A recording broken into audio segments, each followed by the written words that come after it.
Inside a dungeon full of monsters of all kinds, powerful humans face these creatures. Even surrounded by countless enemies, their powers are more than enough to defeat them, until a beast appears, far stronger than any they had faced before. It's almost 10 times bigger than the smallest ones, and wields a massive weapon.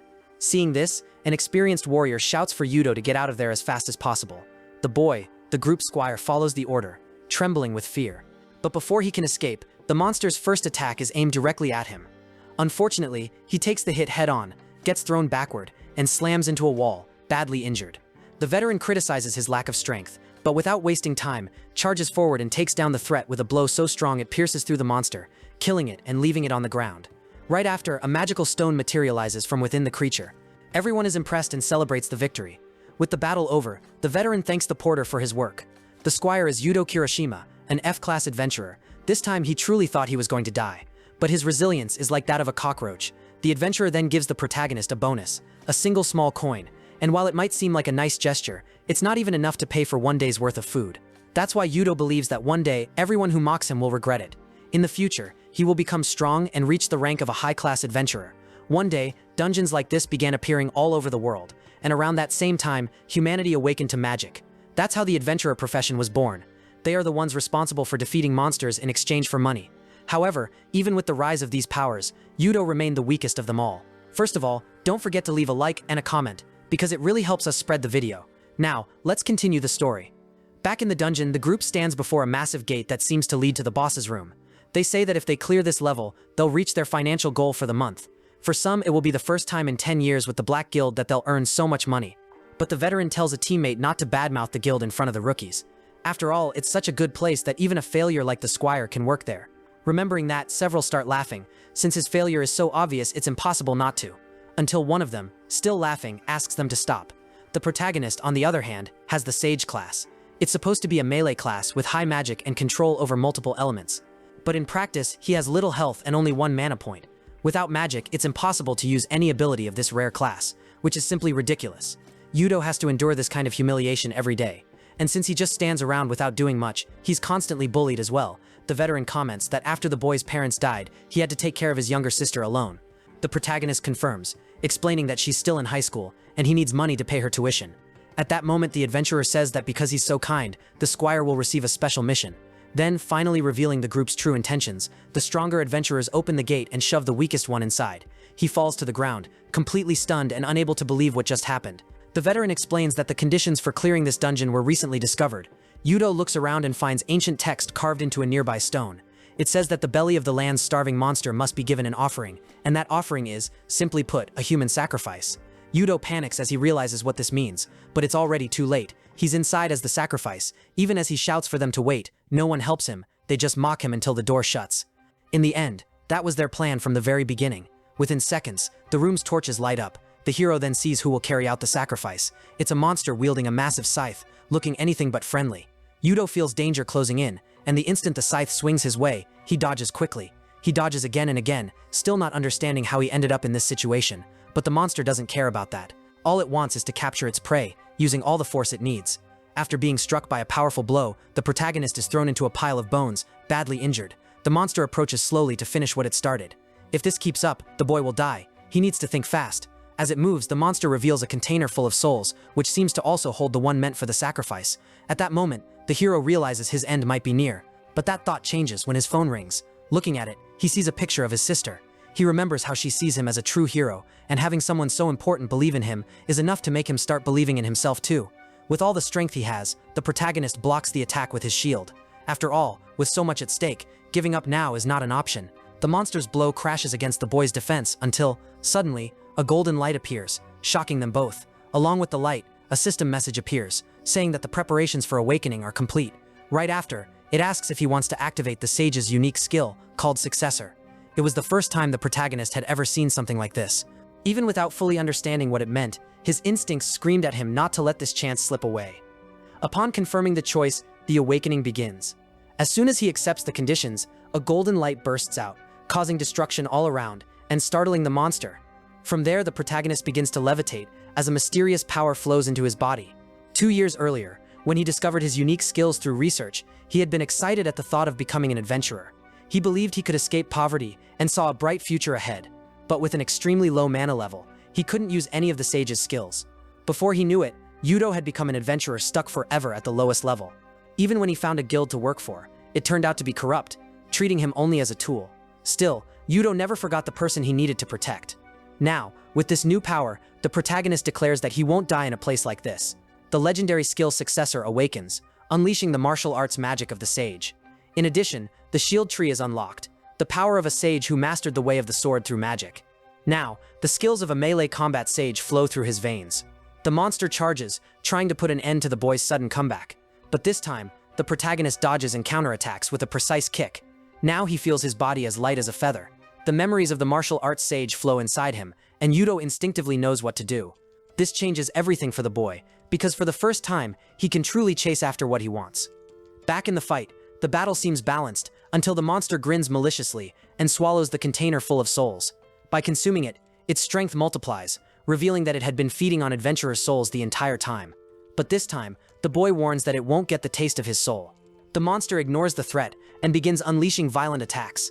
In Yudo's mind, all he needs now is speed and power. He channels all his magic into his legs. Like lightning, he dashes across the battlefield, dodging everything in his way. In response, the monster prepares a fire spell to hit him in midair. But the boy reacts quickly and counters with a kick, sending the spell back at the creature. At that moment, he realizes he can reflect ranged attacks, and the monster takes its own blow. The hero taunts it, asking if all that confidence earlier was nothing but talk. Enraged, the monster roars and summons a black magic circle, which the protagonist recognizes as enchantment magic.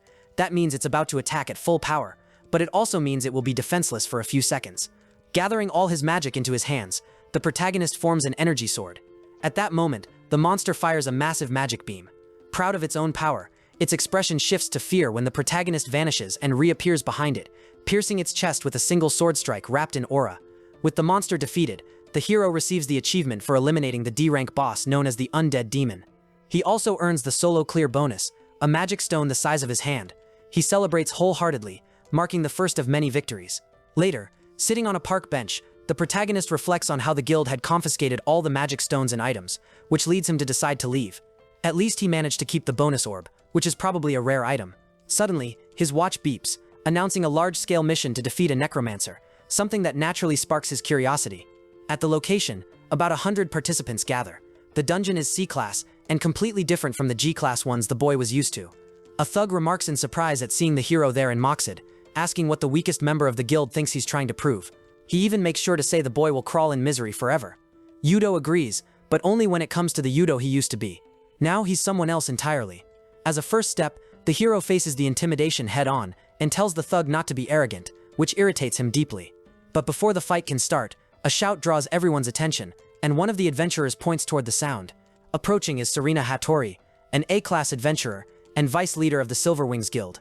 She's one of the leaders of the raid, and since the event is open to everyone, she scolds the thug for the intimidation. Then she advises the protagonist not to be so easily provoked. Changing the subject, she praises his courage and ability to stand his ground, saying, "Not many people are like that." Soon after, all the adventurers gather to hear the instructions. Serena calls for everyone's attention and announces that today's boss is a necromancer. She explains that he has many minions, which is why they need so much manpower. She also says that the Silverwings will take care of the boss while everyone else focuses on the subordinates.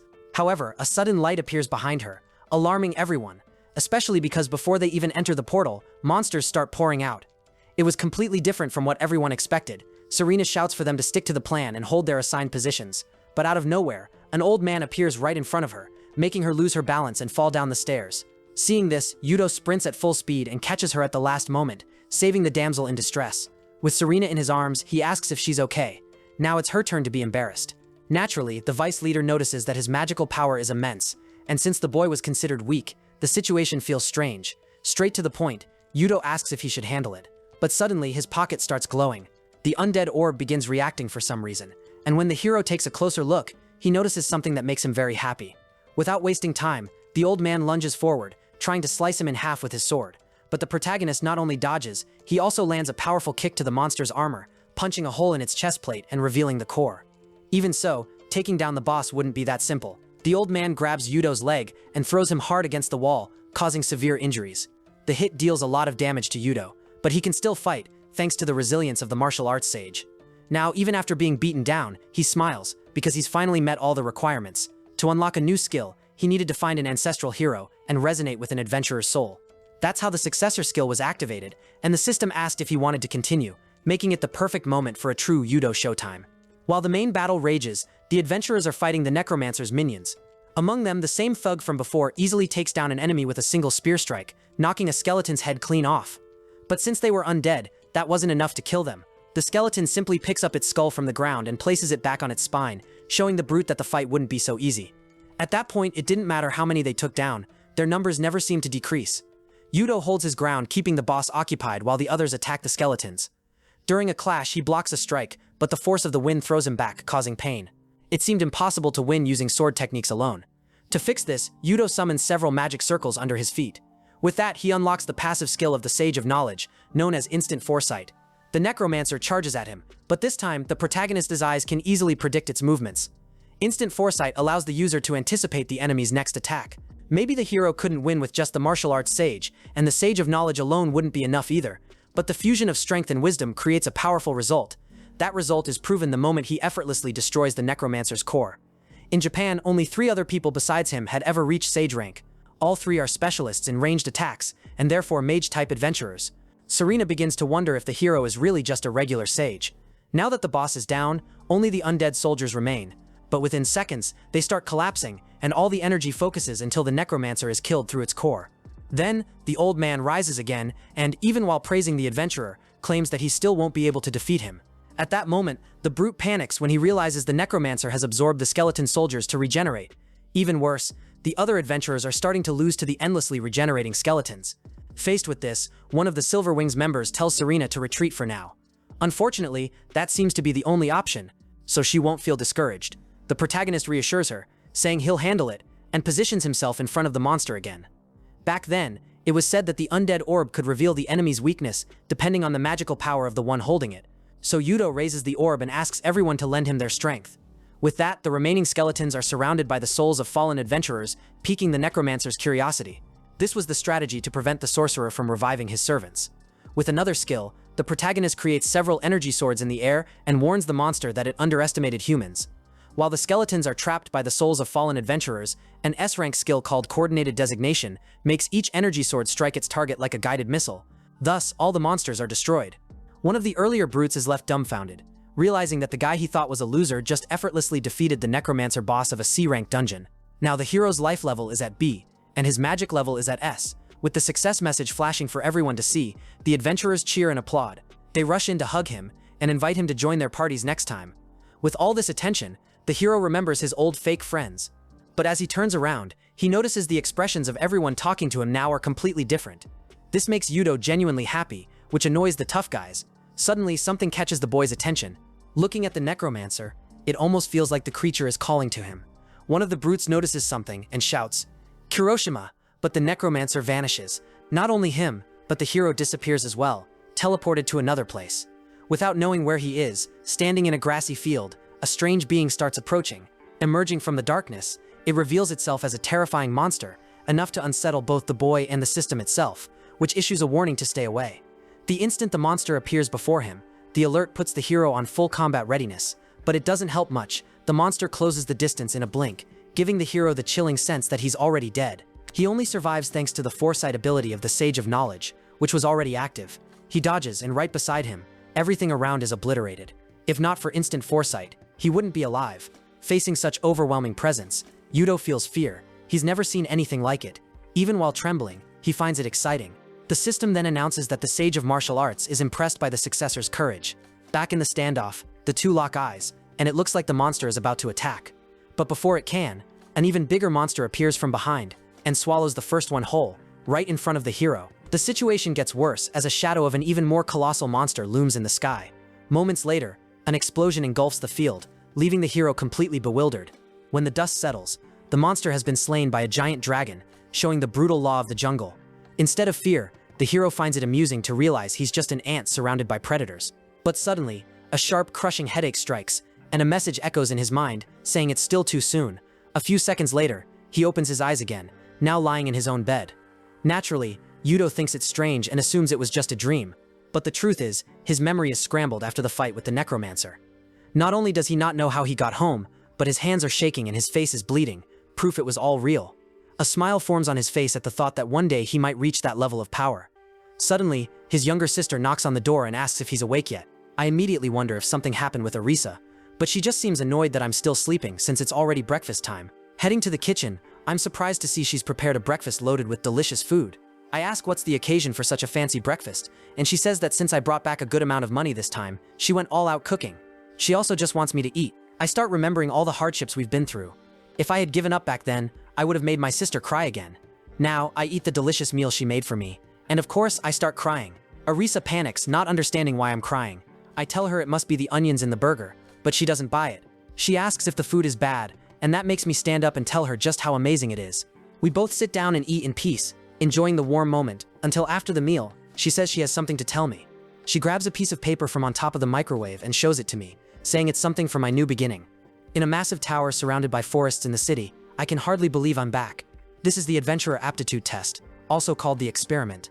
This test measures an adventurer's strength, and can help secure a spot in a guild. For guilds, it's also a chance to recruit promising newcomers, who can help right away. That's why the place is packed as always, and an elderly man is watching the adventurers closely. An executive asks how this year's candidates are, but the old man says nothing too impressive so far. Even so, among them is a blonde boy who's the reason everyone's here. He has the rare class of Holy Knight. Only 10 people in Japan have it. On top of that, Kanata is ranked at the top of A rank and also serves as the face of the guild. Kanata is without a doubt everyone's main target. But something else catches the old man's attention. A certain person is also here. That person is Kauji Tsukashiro from the Abbey Guild, one of the top 100 A-rank adventurers in Japan. The old man finds it strange to see him here, and suspects he might also be after the blonde. But the person standing in the same spot as Kanata is actually the one Kauji is watching. As he stretches, 2 people approach our hero, and one of them seems to recognize him. To explain to his friend, he recalls that Yudo is the famous veteran known as the weakest sage. Not wanting to be underestimated, the hero says he's here to take the test again, which surprises the two at first. Then, they burst into laughter, thinking it won't change anything for him. Unbothered, the hero tells them they should worry more about themselves. But instead of listening, they get irritated and charge at him, thinking he's being disrespectful. The first, wearing a green shirt, tries to attack, but the hero dodges. Then, the one in the red shirt lands a strong kick to the hero's guard, even feeling proud of the hit. But his expression quickly changes to worry, as Yudo grabs his foot, spins him around in one swift motion, and slams him to the ground, taking him out. The guy in the green shirt finally realizes the trouble he's gotten himself into. The pressure coming from the hero makes him feel like he's standing in front of a monster. Even so, Yudo is kind enough to ask if he still wants to continue. The brute decides to run off with his tail between his legs, and Koji confirms the rumors about the necromancer attack. Now, the leader of the Abyss Guild declares he wants to recruit Yudo. Without delay, someone starts clapping to grab everyone's attention, and announces that time is up. That same person warns that, even though it's a test, there's no guarantee of safety. If adventurers want to prove themselves, they need to fight like their lives depend on it. And so, the test begins. From here on, Koji watches closely to see what Yudo is capable of. Suddenly, several monsters appear, and each candidate faces one. Among the rookies, one barely manages to throw a fireball at his enemy's face. Even though it does a bit of damage, it's not enough. As the guy runs from the monster he failed to beat, the brute from earlier tries to attack again but gets struck by the creature's claws, falling to the ground almost defeated. The evaluation is based on points, and you earn points by defeating monsters or completing objectives inside the dungeon. At this rate, the guy in the green shirt won't be able to score enough. Meanwhile, the Holy Knight and the protagonist are doing extremely well. The blonde notices that the one competing alongside him is the famous sage with no magic power. But with Yudo already reaching 1,000 points, Kanata realizes he's going to have to give it everything he's got to keep up. Like true rivals, the two start competing. For a moment, the blonde takes the lead. The brute from before can't believe what he's seeing. Deeper into the dungeon, they reach a room filled with traps. With his high agility, the blonde thinks he can dodge them all and keep moving. Even if he got hit, he figures it'd just be a scratch. Then Kanata tells the hero he's going to show him how fast he is. But to his surprise, the protagonist says that's impossible. The blonde gets irritated, thinking the kid wants to back out. And Yudo stands by what he said without explaining. Kanata feels disappointed, saying he already saw him as a rival. Calling him a coward, the blonde tells him to stay and watch. But before he can move forward, the protagonist stops him and points to the arrows in the wall, explaining they're poisoned, and even a scratch would be fatal. Yudo says that sometimes running away is the best choice. If they take another route, they'll find a safer path ahead. To prove it, he creates a small energy blade and throws it at a button high on the wall, opening a hidden gate. Although surprised, the blonde also feels frustrated, thinking that avoiding such a simple trap is a waste of time. Even the cameras zoom in on his annoyed face, while Kaisi's allies notice they're already close to the 6th floor. From the analysis, it makes sense for Kaneda to be in the upper floors, but not Yudo. So the officials try to figure out how he got there, while Koji just smiles. Back in the dungeon, at this point, only the two of them have made it this far. Seeing the blonde looking tired, Aro asks if he's okay. Kaneda admits he's not, since he trained differently. Yudo comments that he built a lot of endurance during his time in the Black Guild, but suddenly a noise startles them, and they run as fast as they can. Up ahead, they see a little girl running from a giant bear, which shocks them. Kaneda realizes he won't make it in time, so he has no choice but to use his sword. When he does, the Holy Knight's death skill activates, temporarily boosting all his stats. Yudo shouts for his partner to wait because something feels off, but the blonde slays the monster in a single strike and hugs the girl, telling her she's safe now. What he didn't expect was for the girl to also be a monster.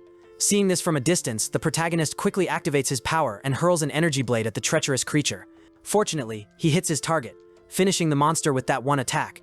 And so the little girl Kaneda had just saved is destroyed right in front of him. At that moment, the blonde panics like never before and rushes to try to save her. But when he realizes there's nothing left to save, Kaneda grabs the protagonist by the neck, demanding an explanation. Not fully understanding what just happened, he's completely shaken. Before Yudo can even answer, the monster reappears in its true form, and the blonde has to be rescued by the hero, who's sent flying by a hit.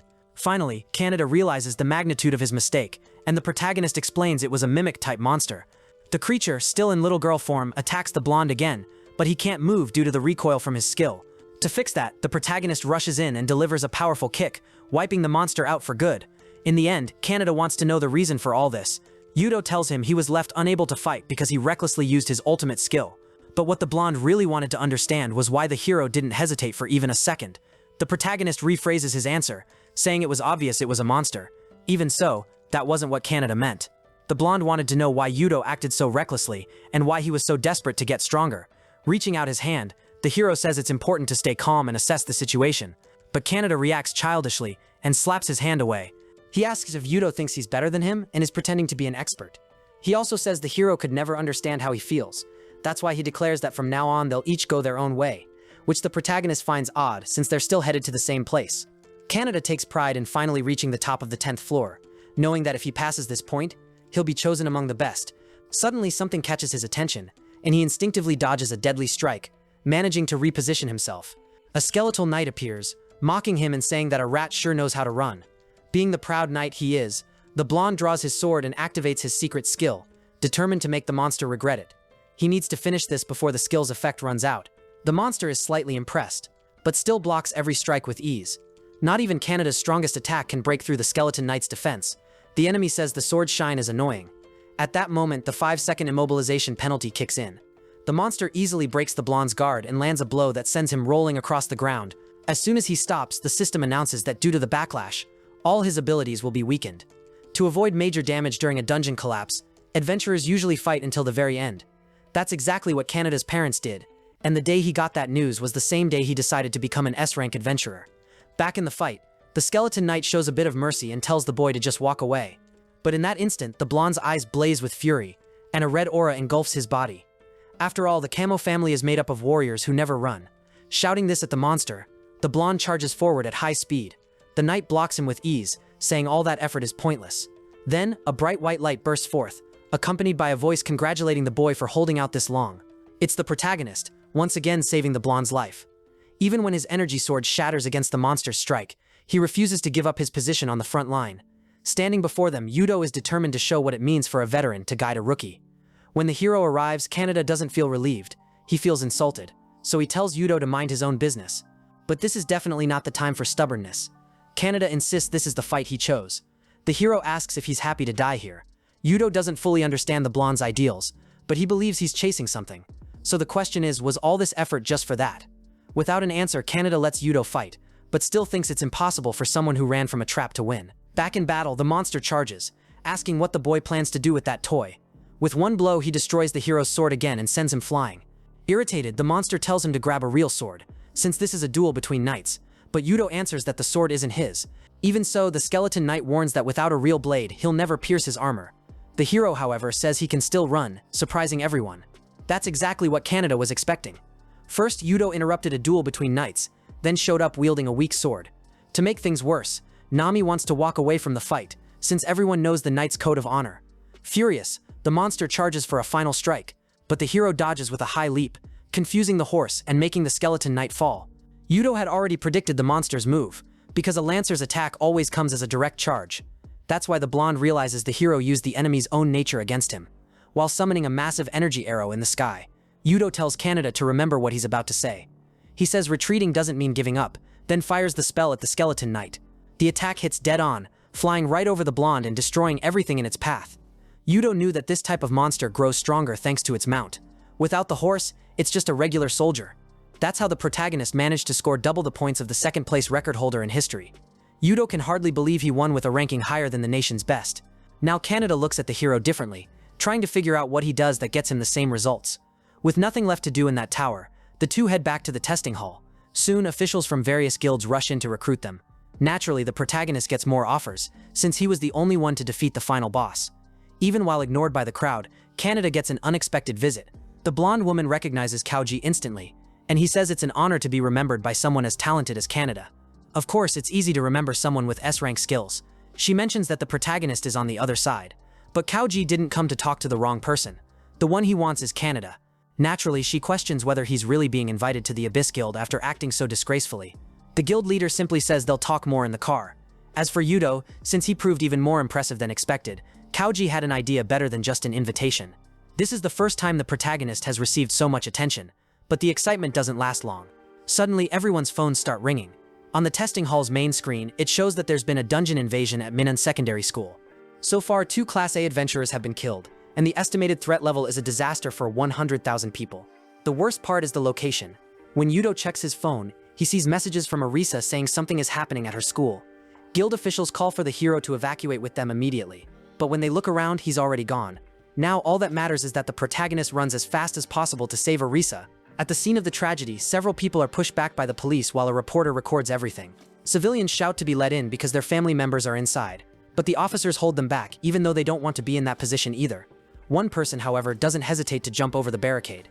It's the protagonist, seeing up close for the first time the destruction caused by a dungeon. He tries calling his sister, but there's no answer. The signal is probably blocked by the high magical density. Then, a monster appears to face him, making it clear that there are now other priorities. The hero summons his sword and slashes diagonally, but the damage is so small the monster practically laughs at him. Even the weakest monsters here are as strong as the most powerful ones from the experiment. This time, the protagonist wraps his hand in energy, changes tactics and goes for close combat, landing a punch so strong it finally takes the creature down. With one less enemy, he still needs to hurry, but as he moves through the wreckage, he sees someone injured, someone important. Inside the car of the Abyss Guild leader, Kaneda watches the news about the number of victims in the level A dungeon invasion. He gets worried because it's exactly like when his parents died. Kai, on the other hand, tries to comfort him, reminding him how brave they were 3 years ago in Shibuya. Out of nowhere, the guildmaster found out I was from a noble guild with a sense of justice, but the blonde boy knew that if the S-class adventurers had arrived earlier, his parents would still be alive. Even now, there's no sign of the S-class adventurers, so Kaneda asks what they're doing. Kauji explains that unfortunately, they won't be showing up, pouring cold water on the boy's hopes. He also says that even if they did come, they'd only arrive after everything was over. Of course, the boy wants to know what the guild leader is trying to say with that. The explanation is that there's only one way to stop a dungeon invasion: destroying the portal's core. The core is the singularity that connects Earth to another world, and it takes a very powerful attack to break it. Kaneda asks if destroying the core would end the breach. Koji confirms it would, but explains there are 2 problems. The first is the absurd number of monsters, preventing anyone from getting close enough to investigate. The second is the number of guardians protecting the core, since from the very first breach decades ago, every single one of them has been at least S-rank. Kaneda is stunned because he's never heard of monsters that strong. They say that even if someone finds the core, an S-rank monster is the end of the line for A-rank adventurers. In the end, it's clear that anyone going in to fight now would basically be going to sacrifice themselves. Meanwhile, the Silverwings Guild is in charge, led by Shingo Azora and vice leader Serena Hattori. Kuji looks at his phone and finds fate ironic. At the dungeon's exit, the protagonist realizes the injured man is wearing the Silverwings uniform, but the man seems more concerned with knowing why the hero is there. Holding him in his arms, Yudo says his sister goes to school there. Suddenly, the man's condition worsens, and before dying, he shouts the name Serena loud enough for the hero to hear. Deeper inside the dungeon, one of the companions is lifted by the legs and killed right in front of everyone. The scene is so brutal that Serena drops to her knees in shock and screams as loud as she can, unable to save him. As he moves through the school, the protagonist worries about Serena, but first he has to find Arisa. When he opens the first door, Yudo nearly falls into a lava pit. He clings with all his strength to the other side, in a moment of pure terror. The real world seems to be starting to get consumed by the dungeon's erosion. Knowing Arisa is a second-year student, Yudo thinks about heading to the upper-year classrooms. But the area's instability increases, and with no clear route, the next zone could be random. He's been using magic non-stop since the experiment, and is already starting to feel weak. At that moment, he realizes he has something on him that can help restore his magic. Suddenly, a group of monsters appears, shattering the brief calm. Even weakened, the hero reacts, shouting for them to get out of the way as he unleashes his powers. In a more secluded corner of the library, Arisa, hiding with her senior Ryoa, apologizes for insisting they stay there. She gets a flick to the forehead in response, as the senior doesn't want her friend blaming herself, especially since it was her own idea to go to the library. Even so, Arisa tries calling her brother. Ryoa asks if it's Yudo, and Arisa answers excitedly, yes. For Ryoa though, a sage without magic won't be much help. Speaking frankly, she says that no matter how strong he is now, they'll have to survive on their own. Arisa understands, but she's still confident her brother will save them. After all, he's an A-grade in knowledge. Still, the senior isn't sure they'll make it with the skills they have. Suddenly, an explosion startles them both, putting Ryoa on alert, and leaving Arisa terrified. Soon, thick slime starts dripping behind them. It's a huge monster, spotting them on top of a bookshelf and driving them into panic. The monster slices the shelf in half, but they manage to dodge. Ryo then steps in front to protect Arisa, and tells her to run while she faces the creature. It's a life-or-death situation, with only one chance to summon.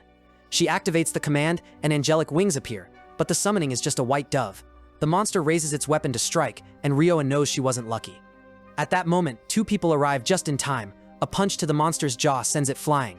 When the dust settles, Arisa's eyes shine with hope. The protagonist thanks the veteran for protecting his sister, and extends his hand, saying it's now his turn to protect her.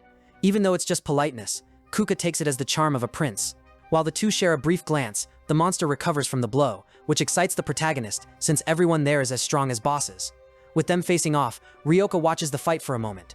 The last time she saw the hero, he seemed unsure and afraid. That's why she wishes she had seen that smile before graduation.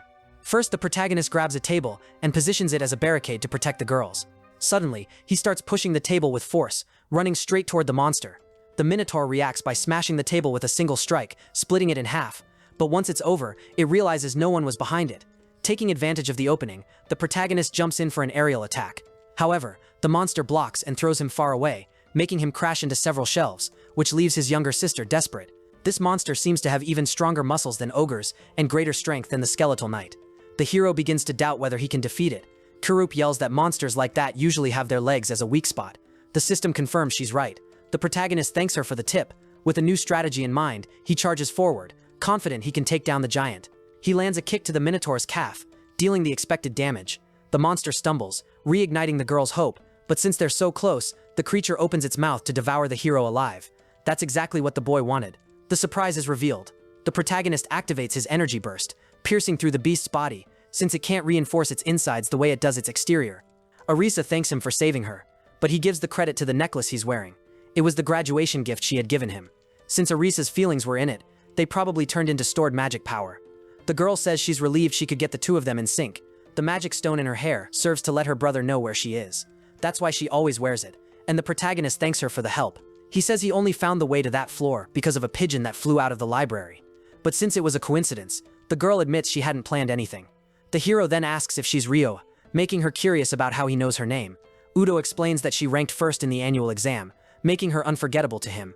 He also remembers that she saved him, which only increased his admiration. However, for some reason, Ryoka doesn't seem pleased. Some time ago, she had heard rumors in the hallways about his awakening. But more than anything, she was called the court fool and the powerless sage of the school. Right before she was saved, she had been fighting against the hero. That's why Ryoka is tired of people like that. This statement catches the protagonist's attention, but Arisa makes up an excuse to change the subject. Until someone shows up, mocking how the group seems to be having fun in that situation. With a weapon strapped to his back, the man approaches and asks if he's been left out. Since he doesn't recognize him, the protagonist shouts for him not to come closer. The man's magical energy carries a clear killing intent. He asks if they don't know who he is. Ryo explains that this is Kujo Rakuji, second place among S-class adventurers and guildmaster known as the White Knight. The man praises the girl for knowing so much, saying it's expected of a student. Even so, the three don't seem welcoming. Noticing this, the blonde says there's no reason to be so cautious.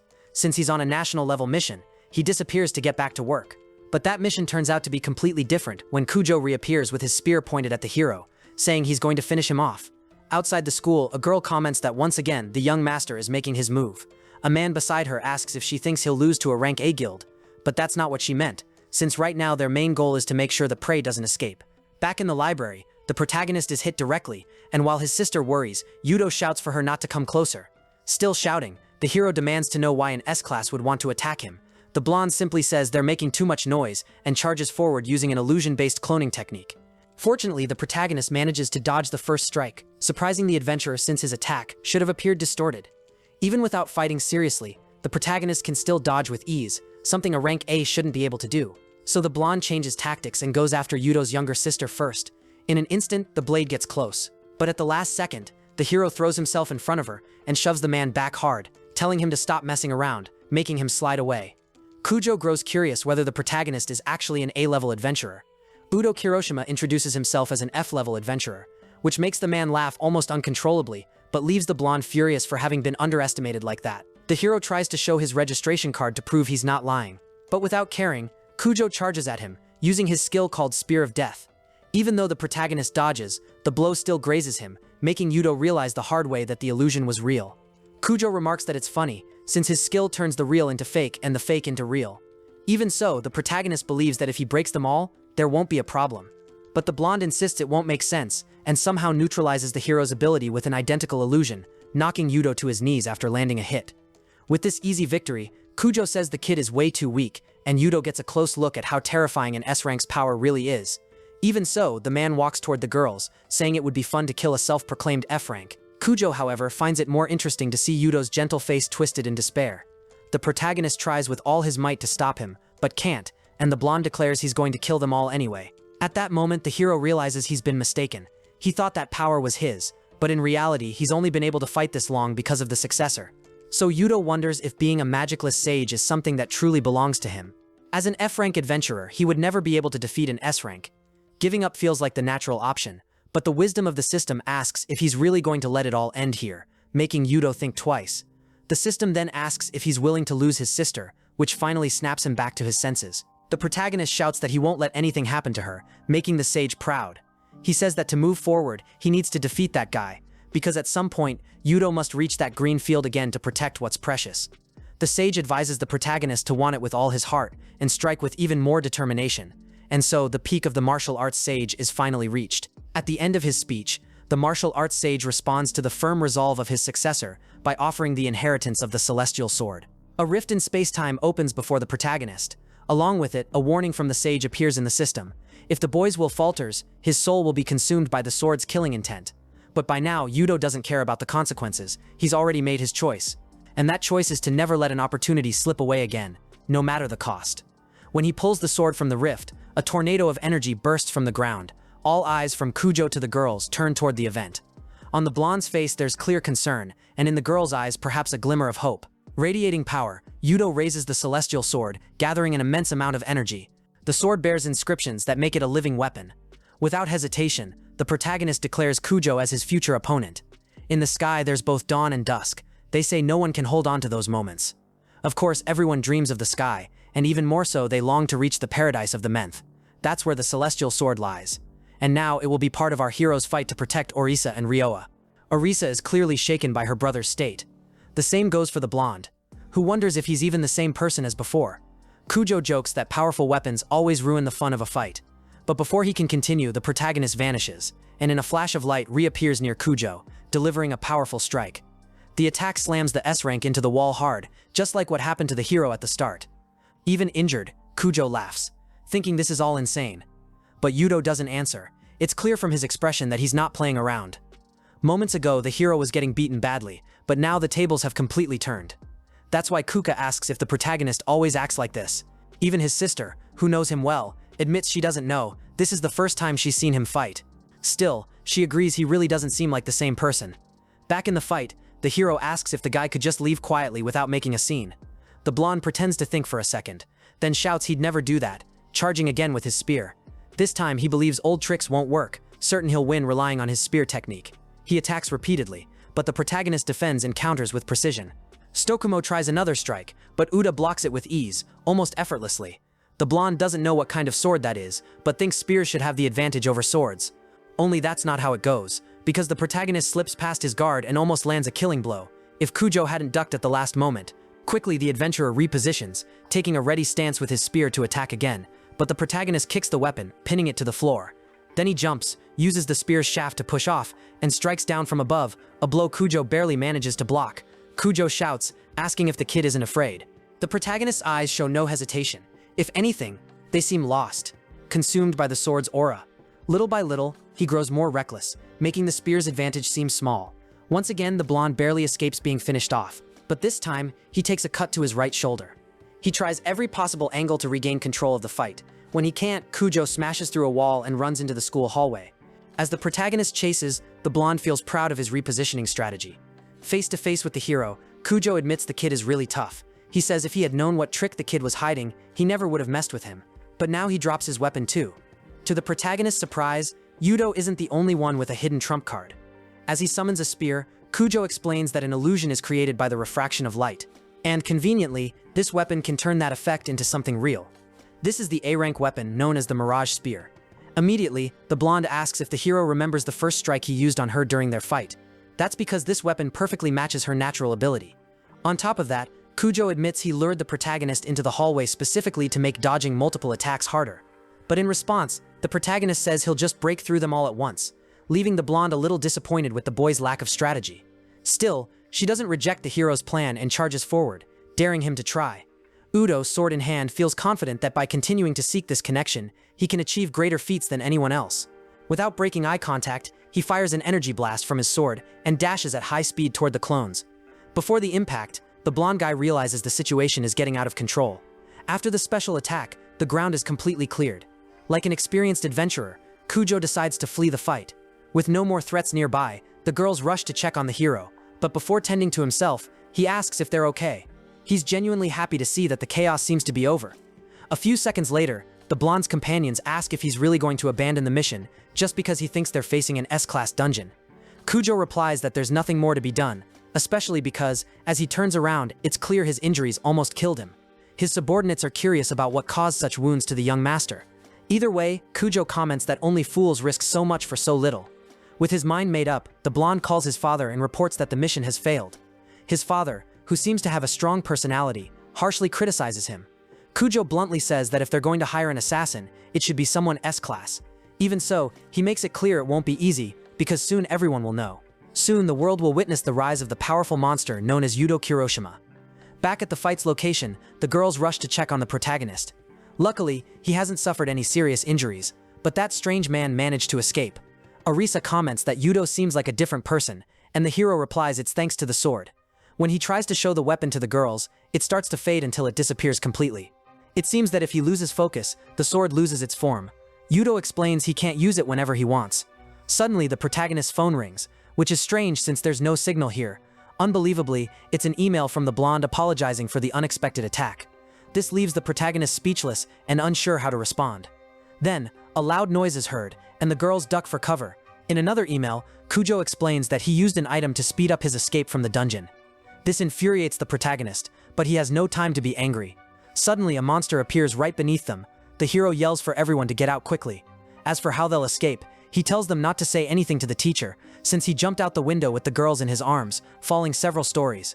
For some reason, the girls are more worried about the damage to the building, which is why he asked them not to snitch. Meanwhile, the monster, a giant carnivorous plant, chases them, ending up face to face with the group.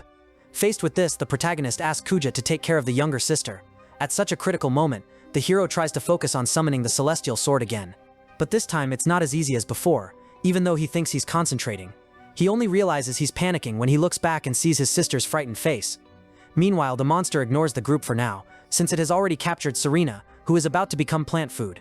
Seeing this, the protagonist charges with all his strength, destroying part of the monster and rescuing her safely.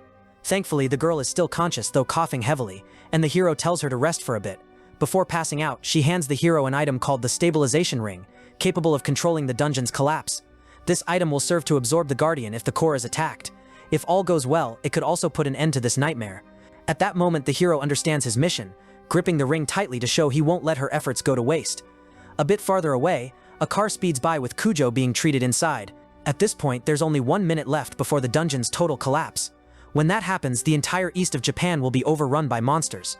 Now the fate of that place lies in the hands of our hero, who must first defeat the monster in front of him. This time, the hero's aura sword seems stronger thanks to the celestial sword's influence. Before, it could barely scratch an ogre, but now it cuts through those tentacles with ease. The hero wonders if he can really win, but when he looks back, he sees that the girls believe in him. So Yudo decides to believe as well. Soon, all the damage caused by the monsters begins to regenerate. Even wanting to fight, the hero knows he can't take it head-on. He starts by dodging an attack, using the monster's body as a path to reach the core, but a bat-like creature appears to block him. 20 seconds remain. With 18 seconds left, the protagonist is far from the area that once seemed so close, but he doesn't give up. To avoid falling, he grabs a vine and uses it to launch himself forward with full force. With 12 seconds remaining, he gets very close to the giant carnivorous plant. At 10 seconds, Yudo positions himself directly over the core, almost at the edge of the access point. Naturally, the countdown begins as the hero's attack nears.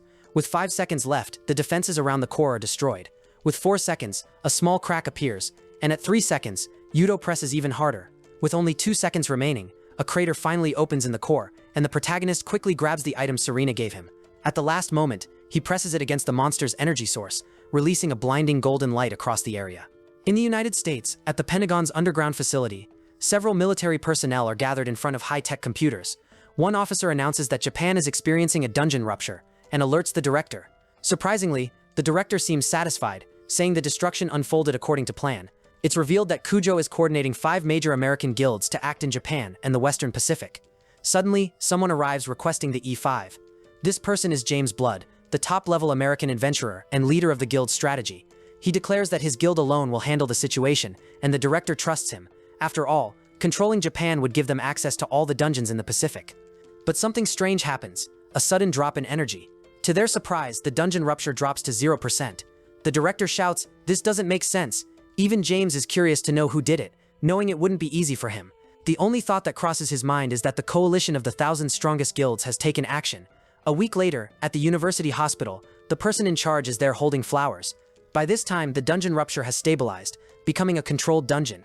But the Silverwings lost about 90% of its members, leaving only Serena and a few staff.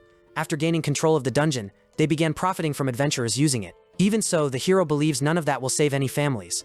At that moment, someone knocks on the door of the room where Serena is recovering. She tells the person to come in. The person is our hero, and his presence visibly makes Serena happy. Getting straight to the point, the protagonist asks how Serena's recovery is going. She replies that rehabilitation will start the next day, meaning she'll soon be able to return, as dungeon exploration is essential for maintaining the guild. With a smile, the hero tells her to call him whenever she needs help. Serena seems like she wants to say something, but before she can, 2 students appear. The protagonist, visibly surprised, asks how they managed to get in. Arisa explains that since she passes through there often, she got an access card, something the hero doesn't have. Kuka is relieved to finally find the protagonist. She shows the hero something important on her phone. After the great achievement, a news story about the adventurer began circulating. Udo gave an interview saying his motivation is to protect his beloved. Kuka comments that this has become a problem, as he's being misunderstood.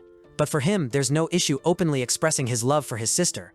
He asks if it's wrong to show how he feels, which makes the student even more nervous. Suddenly, a notification chimes on the girl's phone. She considers deleting the account, thinking the timing is bad. But Arisa mentions she saw the video her friend posted while trying to get a job. At first, it didn't gain much attention, but later it grew significantly. Additionally, a published article made the girl go viral online. The hero is surprised, as it's impossible to predict how the public will react. Then, a strange bright light appears on the girl's forehead. Without hesitation, Yudo approaches and asks for permission, making her feel embarrassed. At this moment, the sage, through the system, grants a new ability called Divine Revelation, which allows him to foresee the future. It's said Kuka can evolve to an advanced class if she gains around 300,000 fans. The hero has already heard stories of people changing professions, and the most important thing is that if someone with a limited class can evolve while keeping their knowledge, they can become amazing. Kuka still doesn't fully understand the mission, but remembering the past mockery and the protagonist's rise, she agrees to do whatever it takes to get her chance to start over. Placing her hands on the hero's shoulders, she says that if she goes viral now, things will get intense, and since they've already come this far, she asks if he will take responsibility, and Yudo agrees immediately. Thus, their path is decided. For the next video, the protagonist suggests doing a live stream inside a dungeon, a very bold idea coming from her. Later, on the way home, before entering, Kuka hears a curious sound. It comes from a happy family playing in the neighboring yard. The older sister of a child named Hina notices her shoelaces are untied, and bends down to teach her how to tie them. But instead of feeling joy, this family scene triggers something in Kuka. The girl's sister was a prodigy who awakened two professions but ended up becoming a shadow. Still, she had her moment when she scored top marks on an important school exam. Her mother congratulated her, but without much enthusiasm, since Kuka didn't have Hibiki's abilities. That small recognition was enough for the girl to want to keep striving. But after that, her sister became an adventurer instead of finishing high school, quickly rose to S rank, and abandoned the family. Kuka had to bear her parents' expectations alone, a heavy burden. With a useless power, daily humiliation became routine, and her mother associated her misfortune with hatred toward her daughters, something Kuka tried to explain. To her mother, the blame for Hibiki leaving was hers. The girls' class is called Playboy, and as the name suggests, it's only for silly games. Trying to improve, Kuka thought to focus on studying again, but reality was harsh. On an ordinary day, she received a note from her parents rejecting her. Even after reading something so harsh, she didn't get angry. She cried, dreaming of becoming a great adventurer and bringing her family back. It was a painful moment that reminded her of the past, but also renewed her determination. In a mid-level dungeon called Clear Sky Tower, Yudo meets Kuka. She's curious to see if her subscriber count will rise, and the hero assures her the strategy will work. The video site Tech grew fast thanks to adventure content, and dungeon exploration live streams are currently the most popular category. First, the girl adjusts the camera, but the hero notices she's in portrait mode. Although not a big mistake, he moves closer to fix it and switch to landscape mode. Yudo explains it's better to watch horizontally on a phone to get a wider view of the dungeon. Kuka comments that he seems very experienced, and the hero confirms, though he doesn't mention staying up all night studying for her. Either way, the two enter the dungeon. As soon as they start, the livestream is already up with a few viewers watching. So the girl greets the audience, but the comments quickly shift to complimenting Yudo's appearance. Suddenly, someone donates, and both thank them, saying part of the money will help cover the dungeon disaster expenses. The audience seems to be growing, so they need to start quickly. Today, they're hunting rabbits on the first floor of Clear Sky Tower, with the goal of defeating 20 in a minute. Kuka feels a lot of pressure, fearing the audience will give up on her if she fails. But Yudo asks if she's ready, and gives the signal, making the crowd cheer. Kuka quickly summons a deck of cards in her hand, and since it's not a pigeon, the audience is confused.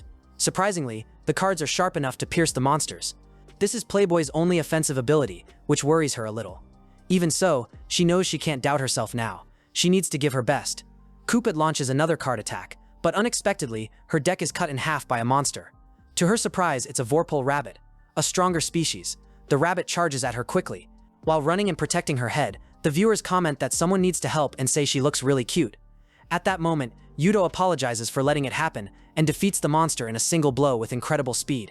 Soon after, Kuka starts crying because the mission should have been easy. The protagonist apologizes again. The girl then says she'll only forgive him if he buys her a cappuccino when they return.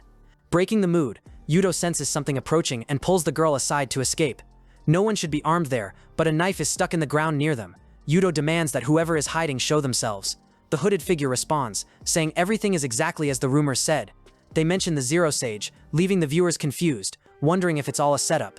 But soon the enemy appears behind Kuka, pointing a knife at her, causing panic in the chat. Before the girl realizes it, the hooded figure lightly touches her neck with the blade. Luckily, before anything worse happens, the protagonist reacts, using his powers to launch a projectile at the enemy. The attack hits the head, and both think they've won. But the hooded figure isn't defeated so easily. Even with a hole in his head, he stays standing, surprising the hero. At that moment, others emerge from a nearby bush, accompanied by a giant spider monster.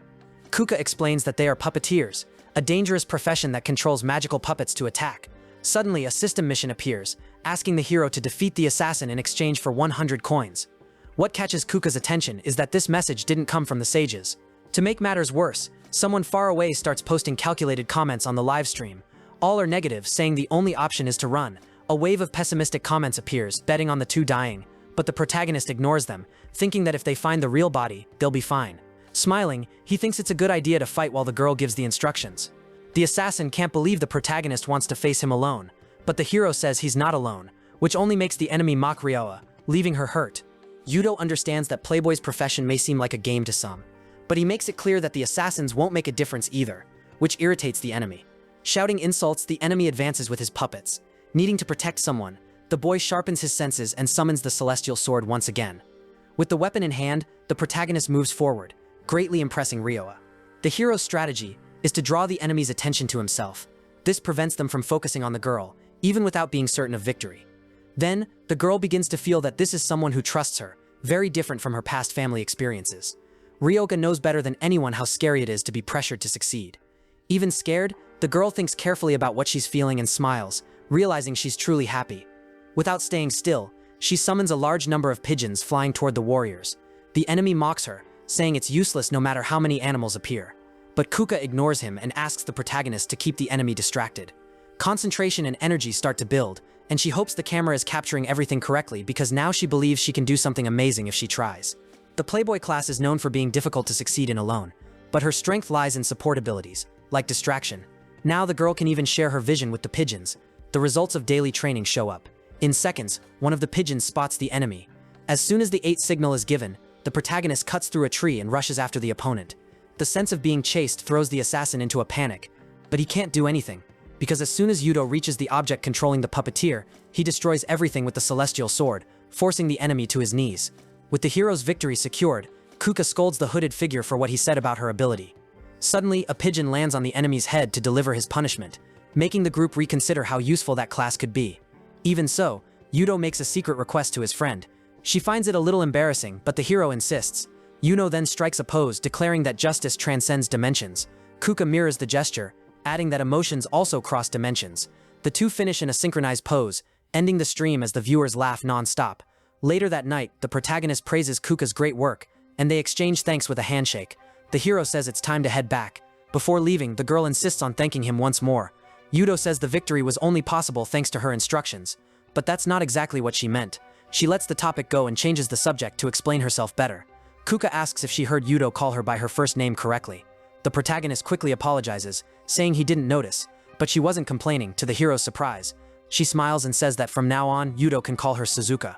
In the dark room where the negative comments came from, a woman remarks that they did a good job handling the situation. Even finding it all amusing, the girl believes she'll meet Suzuka in person soon. Sometime after the events, Suzuka surpasses 2 million followers, and Yudo congratulates her via message. He encourages her to keep trying to get a job, and Suzuka replies with a tired sticker. At home, the hero says he also needs to work harder. Later, another message arrives. Lately, all the guilds want to use him as a star for promotion, but since they don't see him as a real adventurer, Yudo kicks a trash can in anger. Thinking of Arisa, the money is tempting, but as she wisely said, giving in to temptation isn't a good idea. Yudo wants to explore dungeons that no one has conquered yet. He wonders if that desire is too luxurious, but believes it's fine. After all, he's an adventurer. Suddenly, he gets a message from Serena on his phone, asking him to meet her at the old high school, which piques his curiosity. Even so, he goes there, which is now the dungeon administration office. A few months have passed, but the place is already running smoothly. An older woman appears and asks if she's speaking to Kiroshima, saying she's been expecting him. She offers to take the protagonist to where Serena is. As they walk, he asks if it's safe for normal people to be around, and the woman assures him it is. She also believes that in any emergency, she'll be protected by the hero. Wasting no time, the woman introduces herself as the mother of Yumino, who was a member of the Silver Wings. Even without knowing her name, Yudo understands what happened to the guild. The mother says her son saw Yudo in a dungeon called Twilight Castle and hasn't stopped talking about him since. Feeling deep guilt, the protagonist suddenly shouts, apologizing for not arriving sooner. For a moment, the woman reflects on his words but quickly tells the boy not to blame himself. She reminds him that alone, he couldn't have saved the 89 fallen members. This leaves the hero speechless. Still, the woman says it's not all his fault, so he doesn't have to carry that burden alone. While the boy thinks about this, the mother comments that her son would have been happy just knowing Yudo was the one who stopped the dungeon, because for him, the protagonist was his greatest hero. At the end of the conversation, Serena appears, and the two say goodbye to the woman, now completely alone. To lighten the mood, the girl remarks that the place is amazing, since her magic can even change the weather and climate. But right behind her is a memorial, reminding her of all the companions she lost. She says they were given authority to manage dungeons, but she admits she's not sure she can call it a victory. Faced with this doubt, Yudo suggests they consider the outcome a victory, even if it's only for the sake of the companions who passed. At that moment, he says that if he can protect at least a few things with his own hands, he wants to move forward without losing them. Serena understands his point of view and smiles, agreeing to think that way. After all, in the end, all they can do is take a deep breath. Changing the subject, the girl asks if she can say something strange. When he agrees, she summons a wand, because at that moment, she's inviting the protagonist to a serious duel between them. Although Yudo is surprised at first, he says he won't hold back. Then the two face each other before the fight begins. For a long time, Serena wondered if the hero was really a sage, and hearing it from her leaves him speechless. She just laughs and launches 4 electric magic orbs at Yudo. Noticing the orbs approaching fast, the protagonist dodges, and Serena comments that this instant prediction is really hard to deal with. Yudo plans first to distract the girl from the left, to attack from the right, but his prediction indicates that won't work, so he changes the plan and attacks from the left. Even so, he doesn't see himself as the winner, which makes him retreat to think of a better strategy. Yudo starts getting nervous, unable to understand how Serena is outpacing his predictions. Then she asks if he can't even handle a delicate lady, and he runs to her, begging her to stop playing. If the girl is reading his movements, Kuroshima thinks he can use brute force to disarm her, but Serena keeps smiling without moving. That's because she easily blocks the strike with her wand. Proud of her strength, she says that the hero's master is yelling behind him, and Yudo asks how she knows that. Her answer comes as a kick that breaks through the hero's defenses, sending him flying backward with force. As she said, the martial arts arena is furious. Serena finds the hero's strategy of jumping back to reduce impact interesting, and even laughs at it, keeping Yudo on high alert. In the end, the hero admits how tough the battle is, realizing she might be the strongest opponent he's faced since awakening.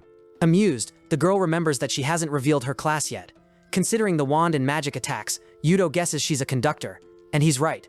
It's a rare class that reads the battlefield and guides allies with commands. Although it's a strong class, it's not as rare as Sage. Not knowing what to do, the hero asks what he should do. The girl explains that a conductor directs and unites the team. Now, Serena asks if the protagonist will let her play her melody. Suddenly, an ability called Symphony begins to play, enveloping the entire battlefield. The protagonist quickly dodges all attacks, but Serena warns that running won't help, and then a strong musical note explodes, creating a shockwave. Taking the opportunity, the girl attacks again, her strikes nearly hitting Yudo multiple times, until he's cornered against a wall. At that moment, she focuses all attacks on one point, defeating the hero with this tactic. Serena explains that in a duel, it's essential to understand the rhythm, breathing, and movements of the opponent, because in both fighting and music, there's a flow. That's why you shouldn't let the enemy act freely, but instead perceive and control their movements. From this, Yudo realizes his instant prediction wasn't working because his breathing patterns were being read. But when it comes to overcoming the situation, the girl says the hero should already know, because she senses a beautiful sound inside him, wanting to soar freely like an adventurer. In any case, she ends the conversation and prepares for the final attack. Now that the hero pauses to reflect on what was said, the sage tells him to enjoy his freedom, saying she'll be by his side.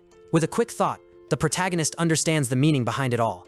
Just as the girl read the flow, rhythm, and timing of each attack, Yudo prepares to create a new rhythm, improvising freely, and Serena quickly notices the change in his behavior. With intense focus, Yudo realizes he shouldn't fight in a way that worries others. In the end, he realizes he was carrying too much without noticing, and that made people trust him too easily. But now the hero decides to stay calm and quickly dodges an incoming attack, determined to follow the advice and enjoy the fight. With a bold move, he begins walking on the attacking musical notes. Then, approaching the girl quickly, he fires 2 energy blasts beside her. In a very creative way, he solidifies the energy to use as a springboard. This gives the protagonist a strong position over his opponent, but instead of making Serena desperate, he makes her proud. She tosses her wand into the air, conceding the fight. A few seconds later, the two lie down and talk about the battle, reflecting on their own mistakes. Serena comments that the biggest weakness of a conductor is not having a finishing move, because the class is primarily supportive. Then the hero explains that he was very worried about his adventuring career.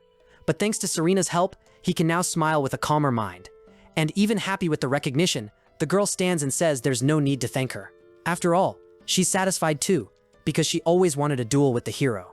Serena takes the opportunity to get the hero's attention, making him very nervous. Suddenly, she asks if the boy is interested in joining the Silverwings. She admits she's wanted to say this ever since Yudo visited her in the hospital. She explains that the guild's philosophy is to fly high toward the open sky, unhindered by anything. Yudo reflects on what it means for an adventurer to keep flying high. Serena thinks this mindset suits him perfectly. But before anything else, the protagonist asks if he can make a request. When she agrees, Yudo asks that no one stop him from following his path. With the power he's received, he wants to test how far he can go, aiming to reach the top as an adventurer. Serena extends her hand to seal the agreement.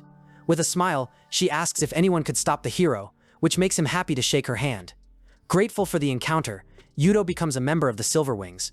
At night, while sleeping, the protagonist suddenly wakes in a strange dream. He's in a white room and wonders where he is, until he hears a voice calling him, much to his surprise.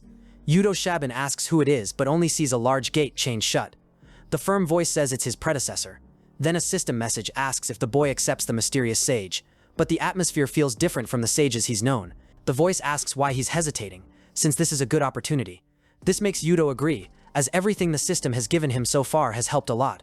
But before accepting, the martial arts sage and the knowledge sage shout for him not to get involved. The mysterious voice ignores the warnings and calls the others weak. Without interruption, she reminds him that Yudo wanted to enter the unknown dungeon. Then an artificial image shows Serena unconscious near the boy. The same goes for Arisa, because the way Yudo is now, he can't protect everyone. Even Kuka seems to manipulate the hero's vision even more. All of this justifies the voice's request to be inherited. At the end of this scene, the system message from the sage appears again. Yudo reaches out to confirm, and the voice praises him, saying they will conquer everything together. But at the last second, someone stops the protagonist from making that decision, to his surprise. The most surprising part is that it's the incarnation of the knowledge sage himself. At that moment, the sage inside the gate grows tired of waiting, and opens a gap in the seal to attack Yudo in his own way. Luckily, our hero is protected by the same man who helped him before. While Yudo watched helplessly, a knowledge sage was trapped in his place. Even so, he didn't panic and only said, "Light to the final successor," until he was swallowed by the portal, which closed a few seconds later. As soon as the portal closed, our hero woke up in bed, startled, realizing it had all been a dream. For now, he tried to figure out who that shadowy figure was, and who the other person had been. In his mind, the image of the sage was vague, and the memories were confusing. The next day, at the Silver Wings Guild headquarters, a meeting takes place with 6 members present. At the head of the table, Serena welcomes Yudo to his new guild. First, she asks the boy to explain what the guild means to him. Because of his difficult past, the hero responds that it's basically a business that exploits adventurers for low pay, which embarrasses a few of the girls. Serena then explains that guilds are organizations that handle dungeon-related work. Based on adventurer rankings, guilds go from S to F, and tasks vary depending on the rank. For them, dungeons are the main source of income, and for a while they'll have to rely on renting the Old Alliance South High School. The hero asks what the annual estimate is. Only high-level adventurers can reach these numbers, so the same lady from before shows Yudo the figure on her laptop. Unexpectedly, the total required for a hero is about 900 billion. As the protagonist's soul leaves his body, Serena explains that it's just a projection.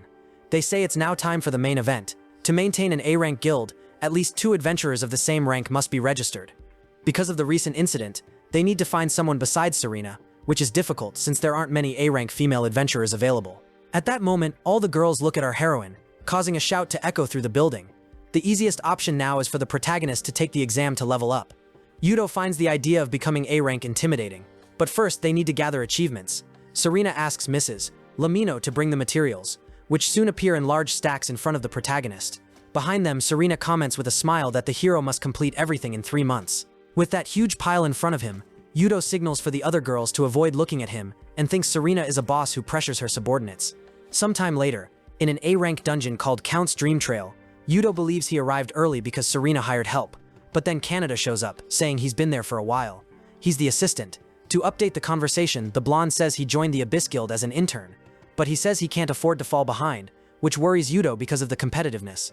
Even so, Yudo says everything's fine. Since no one is watching today, he tells his partner not to get nervous or get into trouble.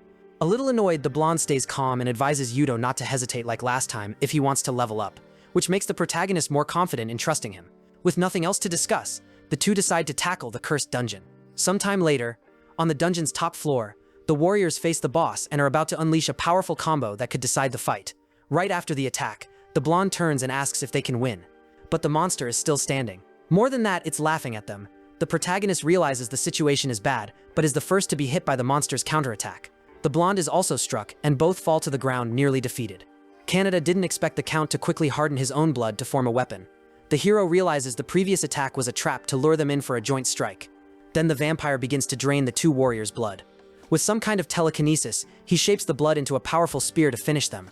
This S-rank monster is a vampire lord named Vlad Astra. The blonde quickly realizes the enemy strengthened his spear by drinking their blood. The hero says the more they bleed, the stronger the vampire becomes. If that's the case, Yudo says he'll have to strike deep enough to prevent the enemy from regenerating. Canada agrees and says they'll cut him in half. While the hero attacks head-on, the blonde strikes from the flanks. With one on each side, the hero takes the first step, but Vlad laughs as if he already predicted it and is ready to counter.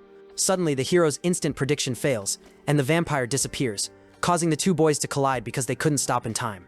Canada gets angry, and Yudo apologizes, explaining that Vlad vanished. The blonde believes the hero is someone who can see beyond all of this. Yudo thinks about the skill he tried to use, but realizes that relying too much on abilities without combat sense is a mistake. In the end, it was exactly as Serena said, just like what happened against the Lancer. The hero won with the Celestial Sword, but that power wasn't his own. It was another automatic battle. That's why, if he wants to reach his goals, he can't rely solely on abilities. With the hero confused, the blonde comments that the Yudo he knows is confident. He always finds the best move in any situation. Hearing that from a friend makes the protagonist reflect. He thinks he just needs to give his best now, because that's all he can do. In the fight, the monster resumes control of its blood, creating stingers that erupt from the ground. The warriors have to dodge at the last second to avoid being impaled alive, but the part of the stinger that touches sunlight disappears, which catches the protagonist's attention toward a nearby window. Conveniently, it's already daytime outside. Then the protagonist yells for his companion to stop the vampire's movements for a moment. Although he doesn't like it, since it sounds like an order, Kaneda obeys, planting his sword in the ground and commenting that it feels like a child's game. Using his taunting ability, the blonde challenges the enemy to come at him. The vampire charges to impale the Holy Knight, but Kaneda holds the weapon, which encourages the protagonist. He prepares his aura blade and throws it forcefully at the top of the mansion. The moment a crack appears in the ceiling, sunlight pours in. Since the vampire is trapped in the middle, Vlad Astra is struck by his greatest weakness, the sun, and disintegrates, leaving only ashes on the ground. The blonde remarks that they've won, and the hero thanks his luck. Even so, he knows he couldn't have defeated the enemy alone. He thinks his goal of ranking up is still far off. Then a system message appears, agreeing. It's a message from the martial arts sage. When he appears, the protagonist is very surprised. Without wasting time, the sage comments that the hero still needs a lot of experience because he trusts his own power too much. At first, the hero wants to argue, but he accepts that it's true. Even so, the sage says circumstances have changed, and he can no longer stay out of it. To explain, he asks if the boy remembers a recent dream. It was that dream with the gate closed by chains. The sage says the limit is near, but before that, the protagonist needs to grow stronger. Fortunately, the martial arts sage opens a portal and says he will personally train the boy. The offer is left to the hero's choice, and he says there's no need to ask. Yudo accepts, leaving the sage quite proud. Before leaving, the protagonist warns the blonde that he's entering a dangerous zone and asks Kaneda to stay behind. The blonde doesn't fully understand, but asks not to be underestimated. He realizes Yudo will get stronger, so he thinks he can stay out of it. The sage agrees to take both warriors who now must face this new challenge together. Thrown through the portal, the boys hit the ground and get up, not knowing where they are. The protagonist comments that this is where the master said he would train them. The blonde points behind, showing a giant tree visible in the area. A message appears saying this is the white world, where 1 year there equals 1 day on Earth. Even so, time alone won't be enough. Kaneda asks where the master is, causing fear in the warriors, because suddenly the girl appears in the middle of the white hall, surrounded by dark energy. And it's at that moment that the hero introduces the blonde to his new master. Kaneda confesses he imagined the master would be a muscular man or an old sage. To break that idea, the martial arts sage approaches, coming within inches of the blonde. Using a kung fu technique, a straight punch, she hits Kaneda in the chest, causing him to faint and die. According to the system, Yudo gets very angry when Wing tries to create an aura sword. A message appears saying abilities are prohibited in that place. Even after several attempts, the message keeps appearing. Then the girl calls them crazy, because the goal of the training is to make them not depend on abilities, which surprises the hero. Without wasting time, the martial artist advances toward the protagonist, attacking with only one finger. A few seconds later, the blonde wakes up asking what happened. When he looks beside him, he sees Yudo lying with a death message. The sage explains that if the blonde doesn't want to die that way again, he needs to attack with everything, and the real will to die in the process. Kaneda finds the master's craziness amusing. Since it means they'll die anyway, he decides to fight. But it won't be easy, because the sage counters and throws the boy away. This time, it's the protagonist who wakes up, and the girl signals for him to approach her. This results in several consecutive defeats for the two adventurers at the hands of the master. Within a few minutes, they had already accumulated 10 deaths, a number the sage found ridiculous. They even began to doubt their own abilities. Then the girl says crying won't help. Feeling a bit empathetic, she decides to change things. From that point on, anyone who withstands a strike earns the right to learn a secret technique, which makes the two very curious. Quickly, the boys remove the heavy clothes that hindered their movements until they're ready to fight.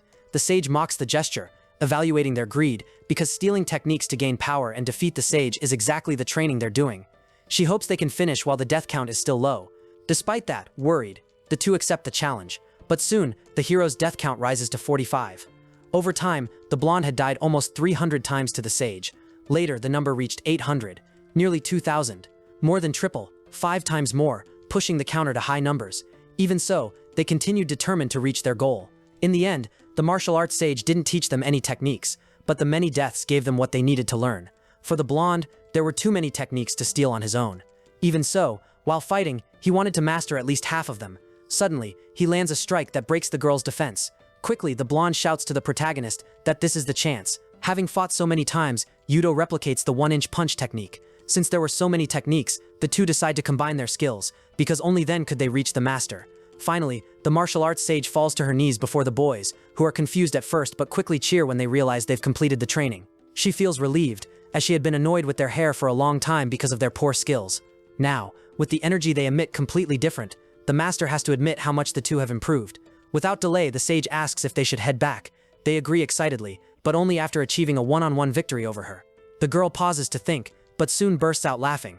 Then she calls the boys closer, asking them to come to her again. Back in the real world, in the same dungeon they had left, it is already night. The protagonist asks how many hours have passed. The blonde comments that he's already feeling jet-lagged.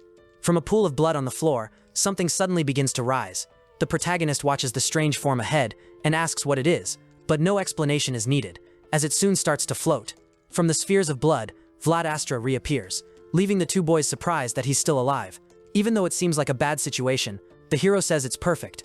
After all, it's the best chance to show the results of their training. The vampire grows angry at the boy's confidence and curses him in a strange language. While still speaking, the protagonist appears in front of him like a flash. Before he can react, he punches the count in the chest, making him cough up blood from the impact. Yudo comments excitedly that it's working, but the blonde thinks he's cheating. Not wanting to be left behind, Canada also advances, and using his skills, strikes the vampire, sending him flying. The blonde is surprised he can fight without using any abilities, but instead, the vampire is angrier than ever, and suddenly plunges his own arm into his chest, ripping out his heart. Then he crushes the heart with his hands, even turning the skin around it blood-colored. Thus, the Immortal King awakens as a powerful SSL-level monster. Vlad Astra continues speaking strangely as he feels his new power. But the feeling lasts only briefly, as the two warriors advance and pierce the vampire with a combined attack. Surprisingly, that is enough to defeat him for good, triggering a new achievement message in the system. Outside the dungeon, our hero comments that the day was very exhausting, which was expected since they had spent years training from afternoon to night. Because of that, they got a little closer to their goal, and the blonde immediately agrees. A little closer to the sea, Canada says he has something to tell before they part ways. He explains that a large combat operation happens every 4 years, and he will participate, to the protagonist's surprise. Then, the blonde suggests it would be a shame if the protagonist didn't participate as well. He says he'll be waiting for him. He says goodbye, mentioning that the next time they meet, they'll be rivals, which makes Yudo reflect. Later, a hero finally arrives home, where Arisa informs him that Suzuka came to visit. While changing clothes, a friend apologizes for arriving so late. Yudo says he'll accompany her to the station after a quick shower, but doesn't notice that his now muscular body catches the attention of the two girls, who leave thinking the change is strange. Even so, the hero showers calmly, reflecting as he looks in the mirror. Before the training, the boy had struggled a lot against Vlad Astra, but now he managed to defeat him in an instant. Moreover, he didn't use any abilities, only his own strength. That's why the hero thinks he can now aim for bigger things, like SS rank. Not forgetting what his companions said at their farewell, Yudo mentally asks them to wait for him. As days pass, the hero's achievements are impressive, completing multiple missions in a row. The news becomes so important that it reaches the Kuju Group headquarters, specifically the CEO's office. Ka, the CEO of the Kuju Group, still doesn't believe Yudo is trustworthy, but an advisor disagrees, saying that the management of a dungeon should be in the hands of an S-rank guild, and Ka agrees, praising his colleague's logic. In any case, a photo of the hero alongside Ka and 4 others is placed on the desk. In recent years, guilds around the world have fought fiercely in large-scale combat operations. This time, Ka wants Kirishima Yudo to participate. The advisor asks if there's no other option, since the spot in Japan should go to the CEO's son, but it's revealed that the Lancer in question deserted from the United States. In any case, the real plan is to use this chance to eliminate Yudo, because without him, controlling the school dungeon will be easy. The man says he'll start preparing, and the CEO says he'll count on him. This man is Koji Tsukushiro, an A-rank hunter and leader of the Abyss Guild. Among a pile of mission papers, all have something in common: the mission complete stamp. Because of this, and with the deposits already empty, Serena comments in a meeting that she always knew the hero had potential, but she didn't expect him to complete everything so quickly. Yudo is now a C-rank adventurer, and on top of that, the marketing is excellent, because despite over 100 adventurers signing up, it was our hero who took first place in the event called Next Adventurer. Yudo says he didn't plan any of this, but it's proof that his efforts are being recognized. At 10:35, the phone rings at the location. When Serena asks who's calling, she's surprised to hear it's Kaji from the Abyss Guild. As a special guest, he talks with the hero and the girl, and wastes no time, handing over a briefcase full of money to persuade Serena to accept his proposal. Kaji says it's a small gift for all their help, especially the heroes. The girl thinks it's too much of a reward, and Kaji praises her perception. In fact, he's about to reveal the real reason for his visit. When they look at the laptop screen, both are shocked. It's a summons for a large-scale combat operation. Knowing what this means, Serena panics, thinking the hero has no chance at all. But convincingly, Kaji says he wouldn't have come personally if that were the case. Besides, the protagonist has been trying to build a good reputation, and this is a once-in-a-lifetime opportunity. A national competition, something he had mentioned before. Seeing the hero deep in thought, Kugi compliments him for considering the idea. About 40 years ago, a continental dungeon appeared. It was so important that Yudo even studied it in his history classes at school. Now, Kaji says he'll tell the real story. After an intense battle with the help of the entire world, the island became a controlled dungeon, and after the war, it became known as Atlantis. But there was still a problem that caught Yudo's attention. The dilemma was which country would be responsible for operations in Atlantis. That's because the country controlling this large-scale dungeon would gain unprecedented benefits. Almost every nation that participated in the war wanted a peace, which nearly caused another war. Then, a huge black energy sphere appeared in Parliament. While politicians tried to figure out what it was, the situation only worsened. That day, the system issued a mission to decide who would manage Atlantis. The rule was that each country had to send 5 representatives. Upon hearing this, the protagonist asks aloud which country is behind it. But even today, that remains a mystery. At the time, everyone decided to use the situation to their advantage. In the end, the mission rules didn't change. Each participant receives a badge with a number, and at some point, is randomly teleported to Atlantis. Adventurers must compete to steal badges from each other, while advancing toward the center of the island. Yudo asks what's in the center, and Kugi explains that 8 gates lead to the main arena, so only the 8 adventurers with the most badges can enter the main event. Basically, it's a race, but if someone moves too fast to the gates, they can be overtaken by competitors with more badges. In the end, it's a strategic battle, and of course, anyone who doesn't meet the requirements is eliminated. The 8 winners will fight until only one remains, who will represent the country managing the dungeon. The hero asks why they don't just send S-rank adventurers. Serena explains that participants must be under 25 years old. That's why there aren't many strong adventurers in that age range, and guilds don't want to risk injuring them. But whoever reaches the final stage will be recognized as an A-rank adventurer, and the winner gets an international S-rank license. Serena immediately recalls the philosophy of the Silver Wings. Since they never miss opportunities, the girl and the hero accept the challenge. Later, in the center of Atlantis, a large crowd gathers for the national competition held every 4 years. The host, Lucas, will be responsible for presenting the event. He's currently unemployed, but thanks to Magic's language unification ability, he got the job. Getting straight to the point, participants are waiting in their respective countries. The host reminds everyone to settle any personal matters before the event. Lucas warns that the badge each person received has the power to forcibly teleport them to the island. So it's very important that no one shows up there in an embarrassing situation.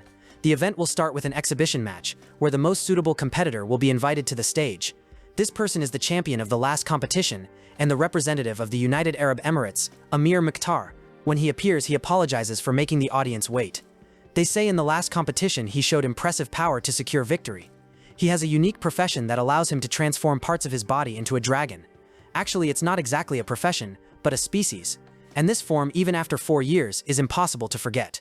Before starting, Lucas asks if Amir wants to say something to the world and the adventurers. But for some reason, he doesn't respond, creating an awkward silence. Until he suddenly acts, holding the camera with his claws unexpectedly. Looking directly into the lens, he says he's not satisfied with the previous victory, because what he really wants is to be number 1 in the adventurer ranking. It's also revealed that Tidgai's opponent is someone he personally invited and doesn't need teleportation, because he's already far above everyone else. At high speed, the world's greatest adventurer descends without a parachute, landing in the center of the arena completely unharmed. This is the hero known as James Blood, representing the United States. Watching on TV, Yudo, a huge fan, is amazed. So is Sujibitu, who is surprised to see him in that setting. But the fact that the hero is so fascinated is a little strange. Setting that aside, Serena asks Seisa what's happening with Yudo. His sister reveals that he's been researching the fighting styles of other adventurers, which is why there are so many James-related products out there. Yudo has become a devoted fan, and now watching the fight between the two is like a dream come true. In the arena, Amir says he's been waiting for this moment for a long time and advances quickly, claiming he will knock out his opponent before the bell even rings. The attack surprises the audience, but doesn't cause any damage to the American. Mockingly, James asks if the Arab can feel the greatness of America. Even without attacking, Amir doesn't get discouraged and just steps back a little.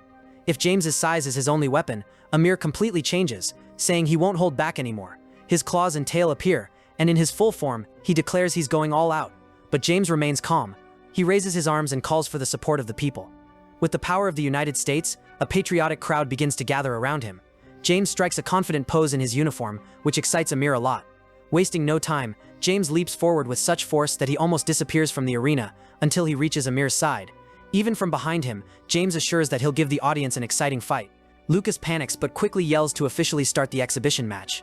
Still behind his opponent, James says they'll make the most of it, and delivers a strong strike that Amir surprisingly blocks. This time, Amir boasts, asking if the American feels the power of the Middle East. James responds that what matters is intensity. Amir then asks if the adventurer will stay calm during the next attack. Like a dragon, last year's winner releases a jet of fire. James says he doesn't care about dreamers, but responds with a flurry of punches that disperse the flames, sending him flying backward with the wind.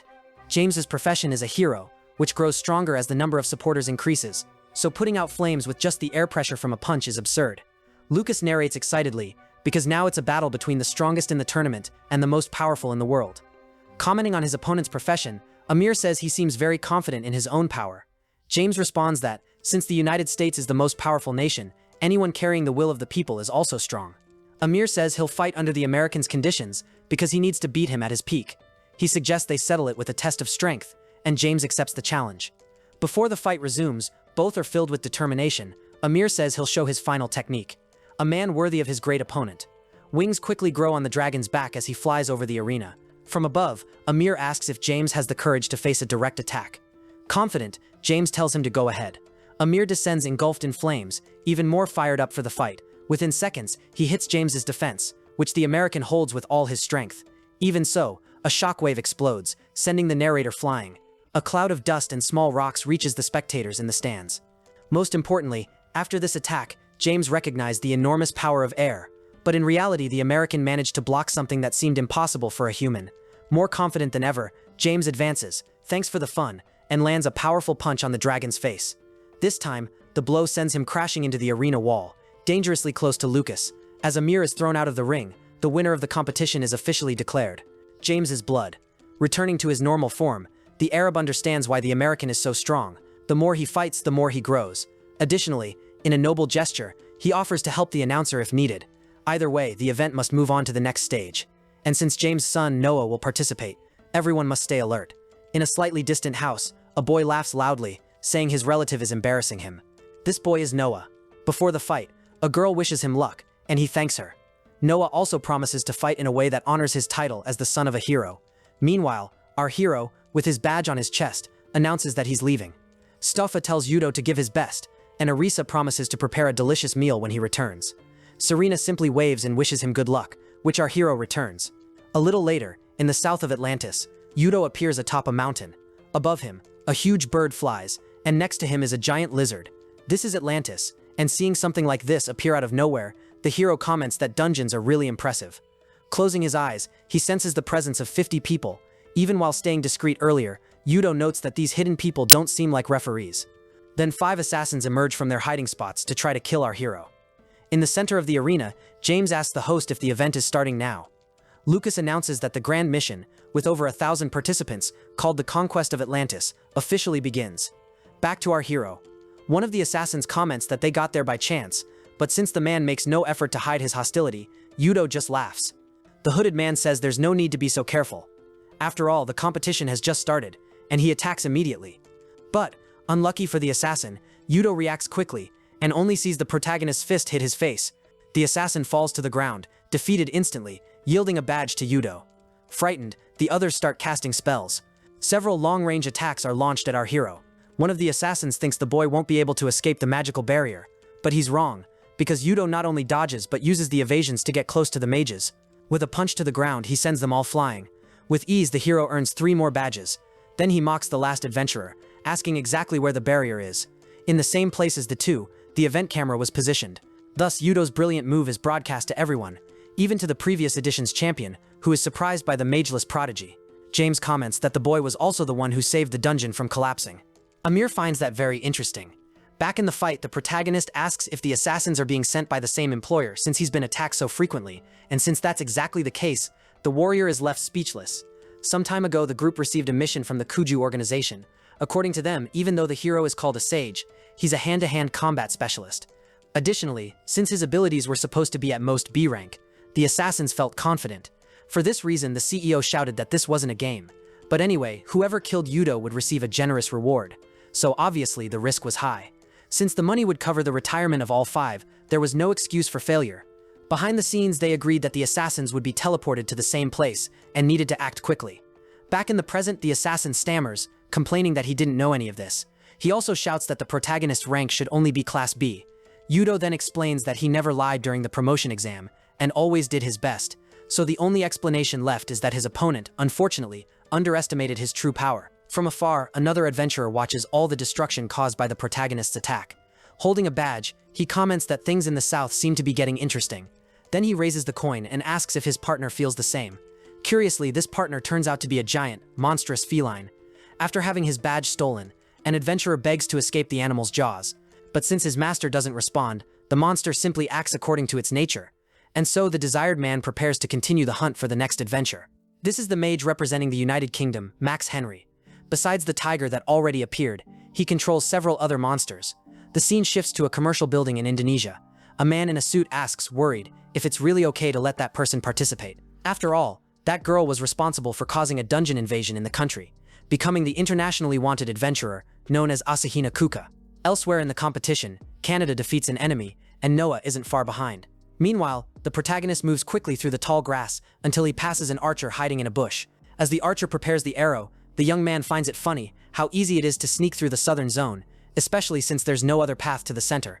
He fires the arrow, trying to secure another badge, but when the projectile is about to hit the hero from behind, he notices at the last moment and catches it, leaving the archer completely shocked. Yudo then uses a body spin to throw the arrow back with even more force, striking the enemy and easily defeating him along with his previous victims.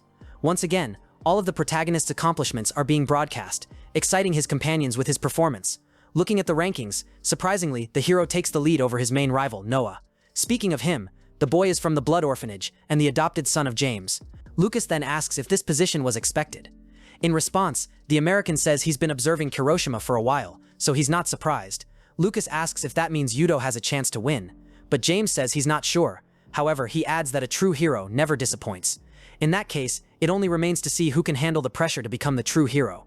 Without wasting time, the host announces the second phase of the competition. This is because the skills an exceptional adventurer needs go beyond combat, including protecting people from dungeons. With the signal given, challenging areas appear, and fierce monsters attack the competitors. Lucas says this is an opportunity, because whoever conquers these areas will receive rewards proportional to the difficulty. Conquering tougher zones can give an advantage and even change the course of the competition.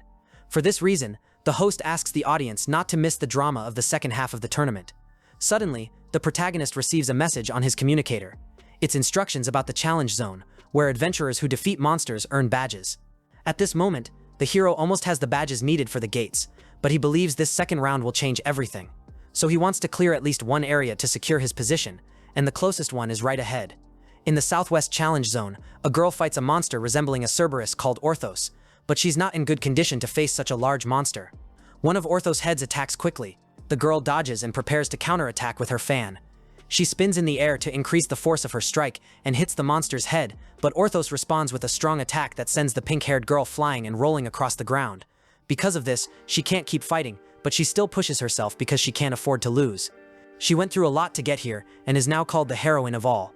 Chain stands up, even injured, and asks the audience to remember her name. From behind a tree, a hooded and suspicious man mocks the girl's profession. The situation worsens because he was prepared to steal the reward. In the end, Yudo was also on his way. So a confrontation between the three was inevitable. On an ordinary day, a huge tower appeared out of nowhere. This happened 3 years ago, when the towers appeared out of nowhere and caused chaos. At that time, the pink-haired girl felt powerless because of the low number of adventurers in her country. The military tried to intervene, but even when they fired, their bullets had no effect. So the fate of those on the front lines was certain. Among the soldiers, some helped with the evacuation. As the population panicked, the girl was in the middle of the chaos as well. Soon after, people finally found a way to escape by sea. But since everyone was desperate, there were bound to be casualties. Kin's friend, for her part, didn't hesitate to ask her to come along. But what the girl thought was, where could we possibly escape on such a small island? Her friend was sure no one there could face the monster, but Ten was still lost in thought. At one moment, while the parents ran with a little girl, she dropped her toy. And since it was an important doll, the girl ran back to get it, leaving her parents and Ten in a panic. Especially because in front of them, a huge monster had already trampled and destroyed the doll before she could reach it. Seeing this, holding a similar doll in her hands, Ten couldn't take it and ran forward to handle the problem her way. She was small, but her inspiration was a very cool and cute heroine from a popular anime. Most importantly, Ten admired her and wanted to be like her. So this time, the girl went straight to the child without hesitation and gave her the doll, saying it was a gift, making the little girl happy, just as Ten had hoped. Because of that decision, the girl stood in front of the monster and charged full force, believing that if she could be like the heroine she admired, she could do the same. Back in the present, the girl leaps onto the monster with an attack that emits colorful energy. This time, Orthos is slightly disoriented by the strike. 3 years have passed, and she awakened her profession. But her country, Vietnam, is still on the defensive, while neighboring countries refuse to help. If she wins here, at least she can overcome the difficulties and make her voice heard worldwide. Maybe some adventurer somewhere in the world will be willing to help. In the fight, the monster charges quickly. Although she feels weak for relying on others, the girl says she will manage. She jumps again and uses another spin to strike with even more force. And fortunately, it works. Suddenly, a system reward appears, granting 100 badges for defeating Orthos. With that, her goal of passing the preliminaries should be secured. But someone else suddenly appears and attacks her from behind, throwing her to the ground with a punch. With a malicious smile, the man says he's been waiting for her. Stein, a boxer, had been waiting for the moment the girl would defeat the monster. He was in 4th place, but now he defeated Ten, who was leading, and humiliated her by stepping on her. He doesn't hesitate to admit that he got lucky facing a pretty girl. Still on the ground, Ten asks if he had been watching her the whole time. The boy responds that patience is essential for an adventurer, but she says that's just cowardice. The boxer feels offended and kicks the girl, saying there are no rules in a fight. To him, stepping over others is necessary to stand out, and anything goes to survive because that's what adventurers do. Ten says she's never liked people like that, but Stein just mocks her. To him, that kind of attitude is childish. Before leaving, something hits the boy on the head, irritating him. It's a magical projectile that Ten launched with her last strength to try to recover the badges. Siam returns, very angry because he tried to be kind to the girl, but since she chose to attack him, he clenches his fist and threatens to send her straight to the grave, showing that he enjoys hurting women. He says he will start by destroying her face.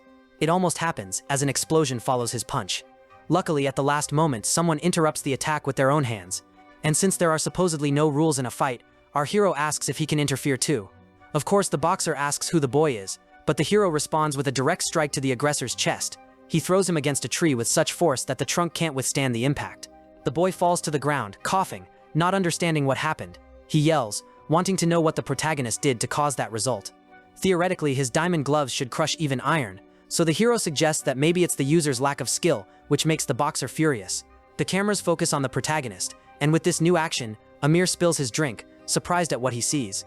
James explains that this ex-boxer caused many problems until his license was revoked. Even so, his skill is high, and the force of his punches, amplified by his powers, is comparable to missiles. Lucas asks if Kiroshima managed to stop him easily, but in reality, the boy didn't stop him. He only redirected the attack. He received the punch with his left hand, and channeled the force through his relaxed body, using his right. Amir comments that he's heard such techniques exist in ancient Eastern martial arts, and wonders if a sage can do this. Facing the hero, Cayenne asks if helping adventurers from other countries isn't being too soft, but the hero replies that he hates people who steal the effort of others. Cayenne says he chose the safest and most reliable path. Although he wanted to avoid trouble, he pulls a cube from his pocket and suggests they settle it in the ring. When he throws it to the ground, an arena called the Battle Box is summoned. There, no one can leave until one of them can't continue. Takes off his shirt, saying he's ready for hand-to-hand combat. Our hero also removes his jacket, repeating the same confident words. This worries the boxer a little, as the boy's body looks like that of a seasoned veteran. Without delay, face-to-face, the sound of the bell signals the start. San attacks, trying to win in a single round, but his jab is blocked, and trying a lower strike doesn't change the outcome. Then, the hero shows a confident expression that irritates the boxer. Wasting no time, San charges for a strong hit, but the one applying the pressure is actually Udo. Once again, while defending a punch, he redirects the impact back. Cyan panics, wanting to know who this unknown guy is. Even so, our hero warns him to get ready and lands a strike to his stomach. The crime of attacking a woman not only makes the boxer lose consciousness, but also throws him against the ropes before he falls on his back. With the fight over, the ring dissolves, and the hero recovers the stolen badges, including the boxer's. Thus, the protagonist earns his 10th badge. Throughout all this, the girl stays silent, not wanting to confront him. But she didn't need to, because Yudo returned the badge on his own. With a smile, the hero praises how brave she was not to give up, even in the worst conditions. Still too shy to face Yudo, Ten thanks him, but forces herself to look, thinking she might ask for help. However, Yudo doesn't pay attention, noticing a badge on the ground that he thinks she dropped during the fight. He places the badge back on her shirt, asking her to be careful not to lose another one. Without giving her a chance to speak, the hero says they'll see each other at the main event. Afterward, he leaves, leaving Ten quite embarrassed. Switching scenes, Noah works alongside Kenna amid total chaos. The two are facing the internationally wanted criminal, known as Kilka Asahina. Canada even feels a bit embarrassed for being Japanese. After all, sharing the same nationality with a criminal like her is shameful for him. A few minutes earlier, the blonde had been fighting James's adopted son, and the battle was getting intense. Noah was impressed with Canada's skills, thinking Yudo was the only one he needed to worry about in Japan. The blonde replied that he understood the warning, but they should have researched better. As the son of a hero, Kaneda acknowledges that Noah is also incredible, and thinks the protagonist might be jealous for having faced someone so strong while hunting badges.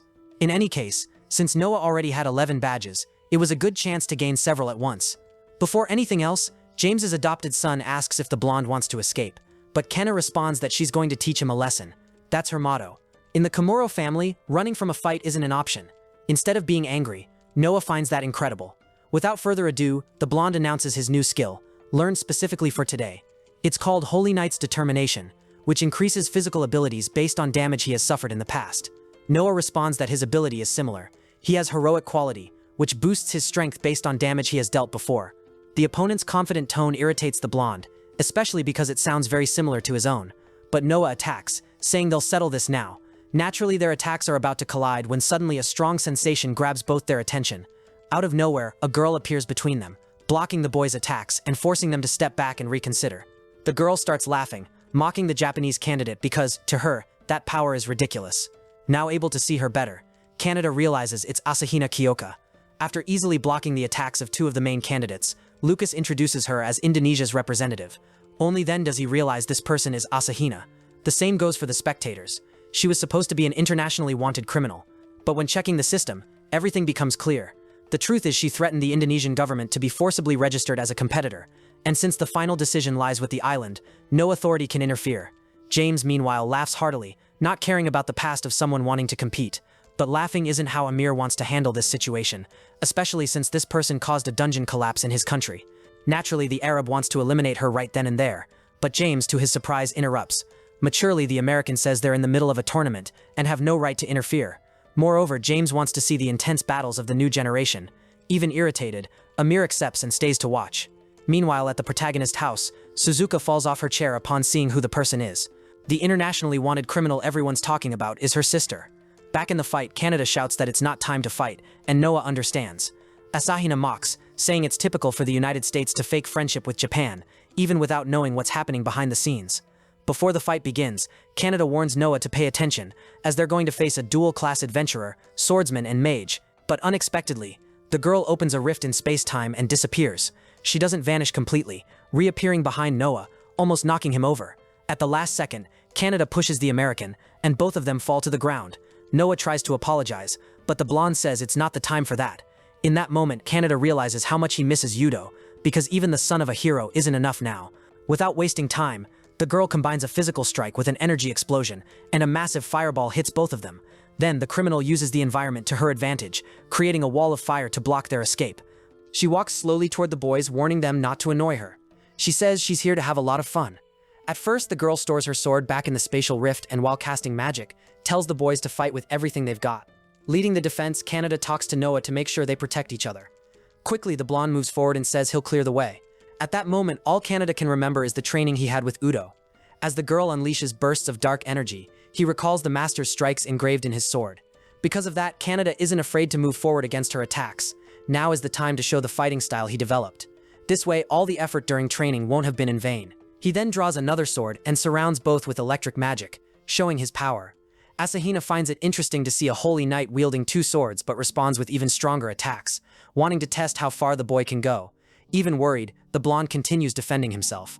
This gives Noah a chance to get closer from behind without worrying about the magical blasts. In seconds, it's time for the blonde to make space for the hero's son, who prepares a powerful punch, looking like it's over. But Asahina stays bored, thinking the strategy is weak. To prove it, she inserts her arms into spatial rifts and, surprisingly, applies a distant chokehold, stopping the boy from advancing. Kaneda takes advantage of the pause to attack the criminal from behind, but she isn't concerned, because she can use magic even without her arms. Still, Kaneda has a plan in mind and feels excited. He releases his sword quickly and attacks with his fists. Even though he's never tried before, he mimics the master's punch. Blood spurts, and he thinks he hit her.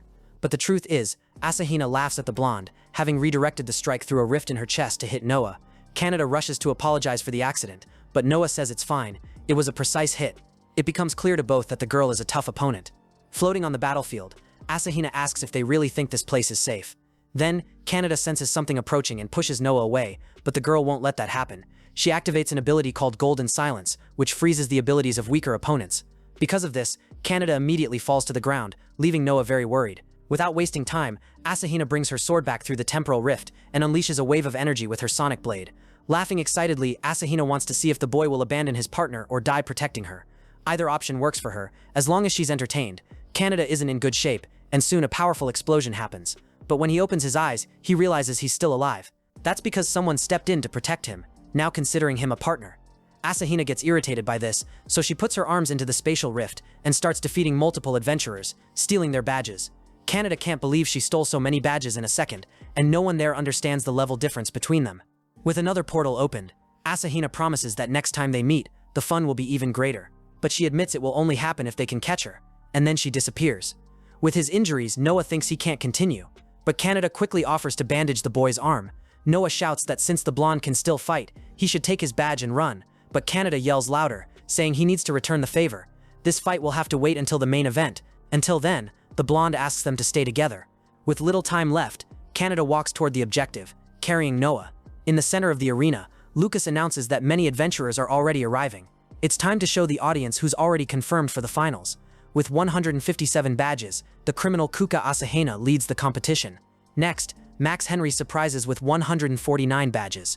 Then comes the hero's son, James, who got hurt in the last fight but, with the support of the Holy Knight, has 148 badges. Finally, the last to be presented is Ten, who finished with 112 badges thanks to a reward.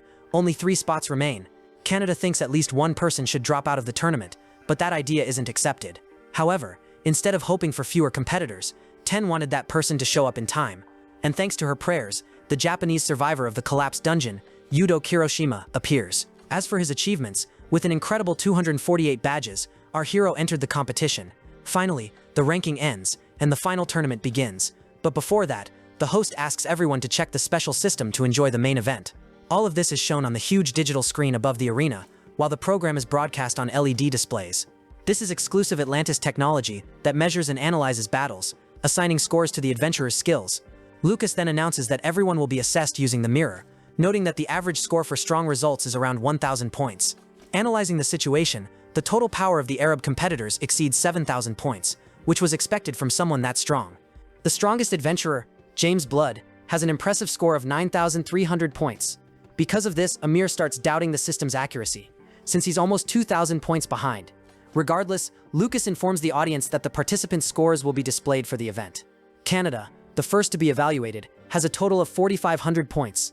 Keen, on the other hand, has a slightly lower score, with 3,800 points. Next, Noah's assessment reveals 4,500 power points. Max Henry appears with 4,300 points. Zuru, a previously unshown participant, scores 4,900 points. And Reed Helixson, in the same category, has exactly the same score. At the top is Asahina, with an astounding 10,000 points, leaving Noah quite surprised. Something like that is unbelievable for the adventurers, even surpassing James's stats.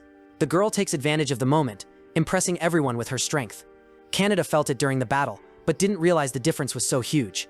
If things continued this way, her victory would be possible. Although no one knows her true goal, the world would essentially be under her control, creating a massive crisis. Now it's time for the last participant to be assessed, our protagonist. Unexpectedly, the technology encounters an error trying to measure his total power. Lucas becomes concerned, thinking the system might be malfunctioning, but our hero believes it's the work of his successor, who is hiding his true power. The spectators interpret this as a sign that Yudo's power is so immense it can't even be measured. Yudo feels relieved, while Canada doesn't understand what's happening. From James to Asahina, everyone is excited.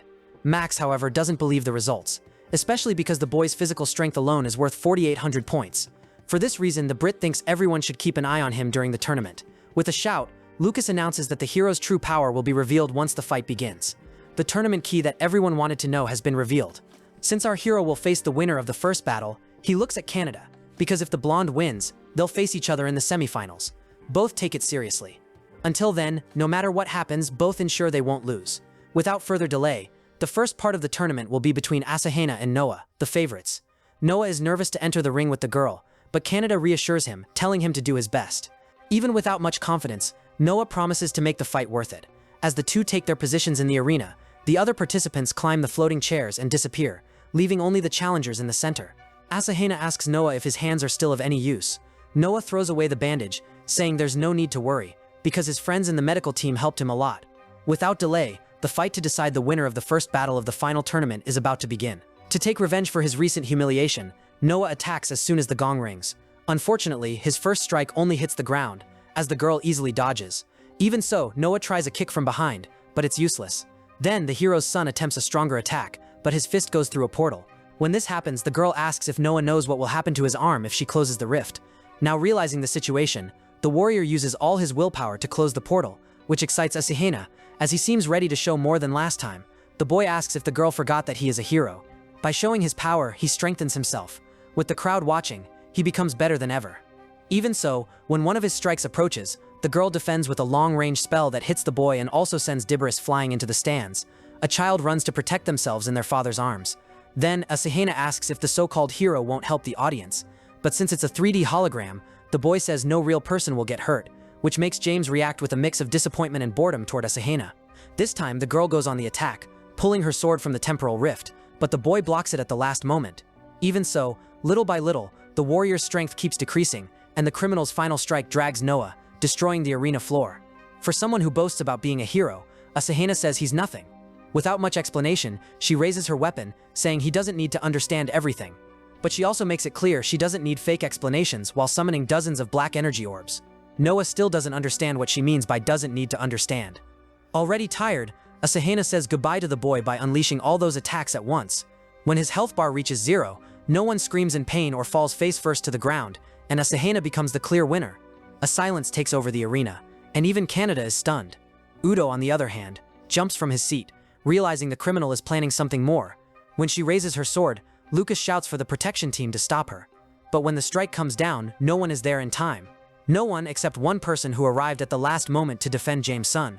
That was our hero, and Asahina says it's a pleasure to meet him, already hurt for not stopping the attack properly. Udo declares the fight over. This leaves Noah confused, as the boy represents another country. Without caring, Udo shouts again that there's no reason to continue. The criminal responds by attacking, saying a spoiled child needs to learn a lesson. Once again, the sword strike hits the protagonist, and Noah screams desperately for the boy to stop, since he isn't a hero. So it doesn't make sense to show that determination to the public. Even so, a hero stands firm and, with all his strength, sends the criminal away. For him, the profession doesn't matter, because a true hero doesn't need a reason to help someone. Hearing that deeply affected Noah, as he had always thought heroism was a matter of class. Asahina, on the other hand, says she was a bit bored but wouldn't mind killing the boy instead of his friend. The protagonist then refuses the offer, since both are already guaranteed a spot in the finals. Because Asahina always saves the best for last, she agrees to wait a little longer. Thus, once again, the winner of the first match is announced. Fortunately, Noah is taken alive to the medical station. Before leaving, Noah calls the protagonist with his last bit of strength, and thanks him sincerely. During the announcements, unfortunately, Udo is chosen for the next fight. Worried about his friend's condition, Canada shouts for him to get treatment immediately.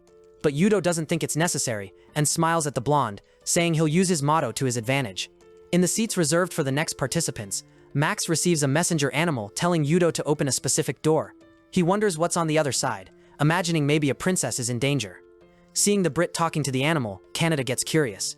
Back in the arena, as the ring is being set up, the announcer raises a question to the audience. Will Udo be able to fight?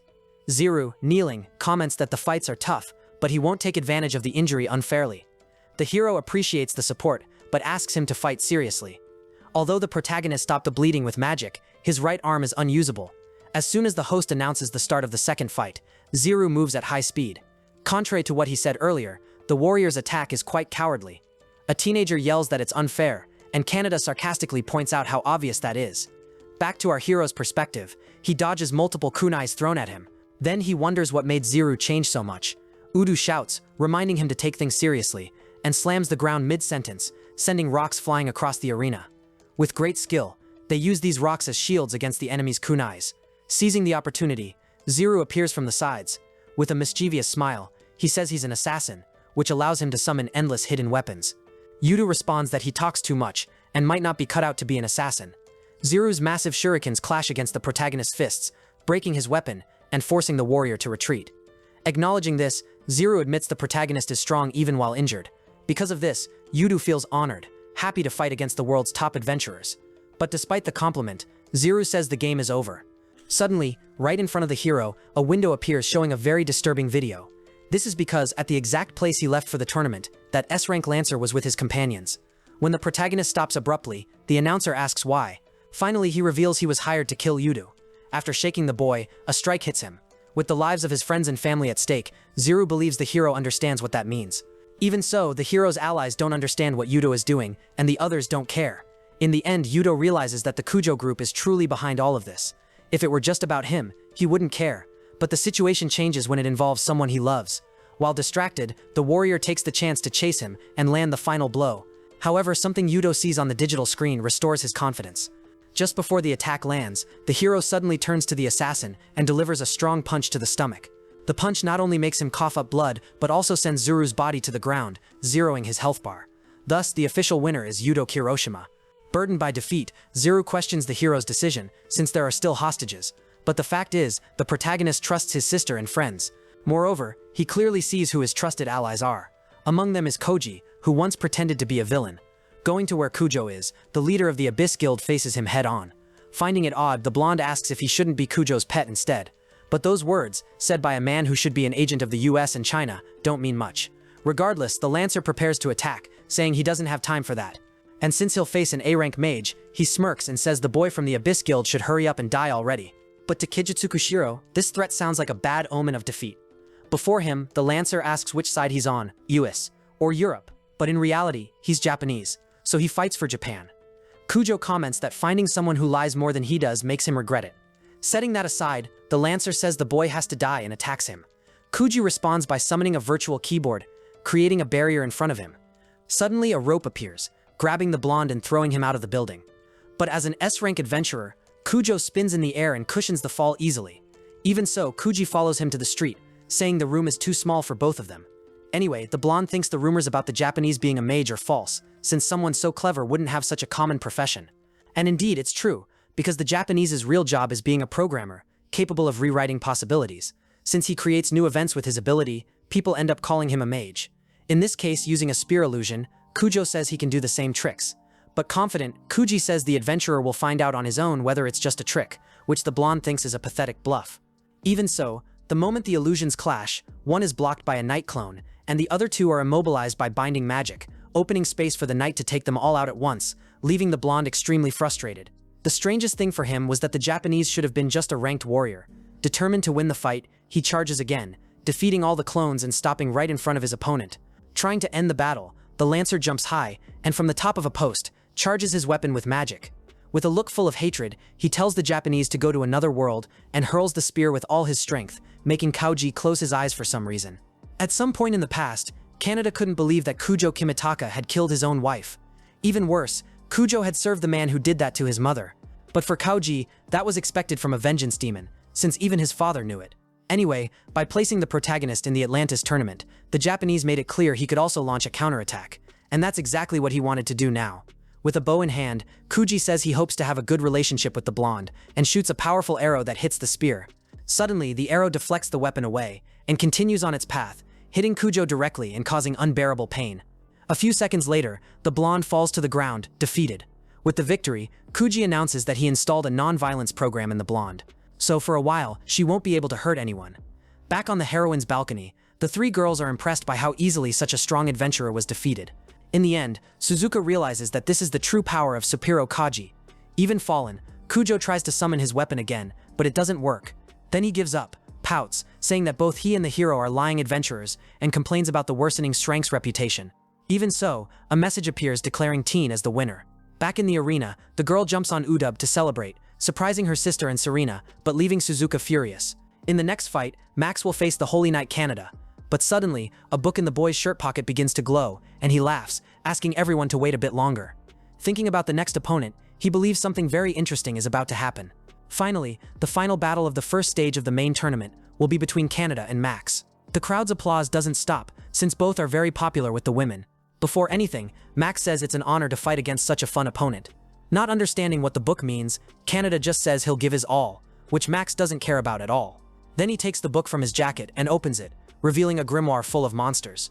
With the pages open, the boy summons a giant octopus, just as the announcer declares the start of the fight. Max asks the Holy Knight to make the match fun for him, which excites Canada, despite the terrifying beasts in front of him. The monster quickly prepares an attack, but the blonde dodges. The opponent is a mage, and although that class is common, his specialty is the grimoire that controls spiritual beasts. Therefore, if the boy can destroy the book, he could end the fight quickly. When he strikes, his attack is blocked, surprising Canada, who didn't expect such a fast reaction. With the boy's sword trapped, he is hit by one of the beast's tentacles, almost being thrown out of the arena. Proudly, Brick comments that the octopus is 100% muscle and stronger than it looks, saying, "Now the fun begins." Suddenly, the beast starts transforming into Asahana, leaving the blonde completely confused. Even Lucas is lost, yelling to the crowd that this was completely unexpected. This even makes the criminal herself criticize Max for doing strange tricks. Anyway, the Brit says the blonde is a very interesting person. He asks if the boy knows the octopus's mimicry techniques, and explains that the ritual makes a monster take the shape of the opponent's greatest fear. Then he asks if Asahana is a trauma for Canada, which scares him, but he quickly faces his fear. Their attacks clash immediately, and the blonde is surprised to see the copy's power rivaling the real one. Even so, Canada thinks this Asahana shouldn't be able to use her real abilities. But when he attacks, he realizes he was wrong, as she splits through a portal. And to everyone's surprise, she begins copying all of the criminal's abilities. From the high-floating seats, the strongest adventurers watch everything carefully. Realizing Max was hiding this ability, James begins to piece things together. Then, seeing the American nearby, Amir comments that many in his continent see the boy as a true adventurer. This is because he has a dual profession, just like Asahana, confirming James's suspicion. Amir believes his class is a traveler, literally the only one who can freely move between dimensions. In this case, James understands where all those abilities came from, but he also thinks a simple duel like this could turn into a disadvantage.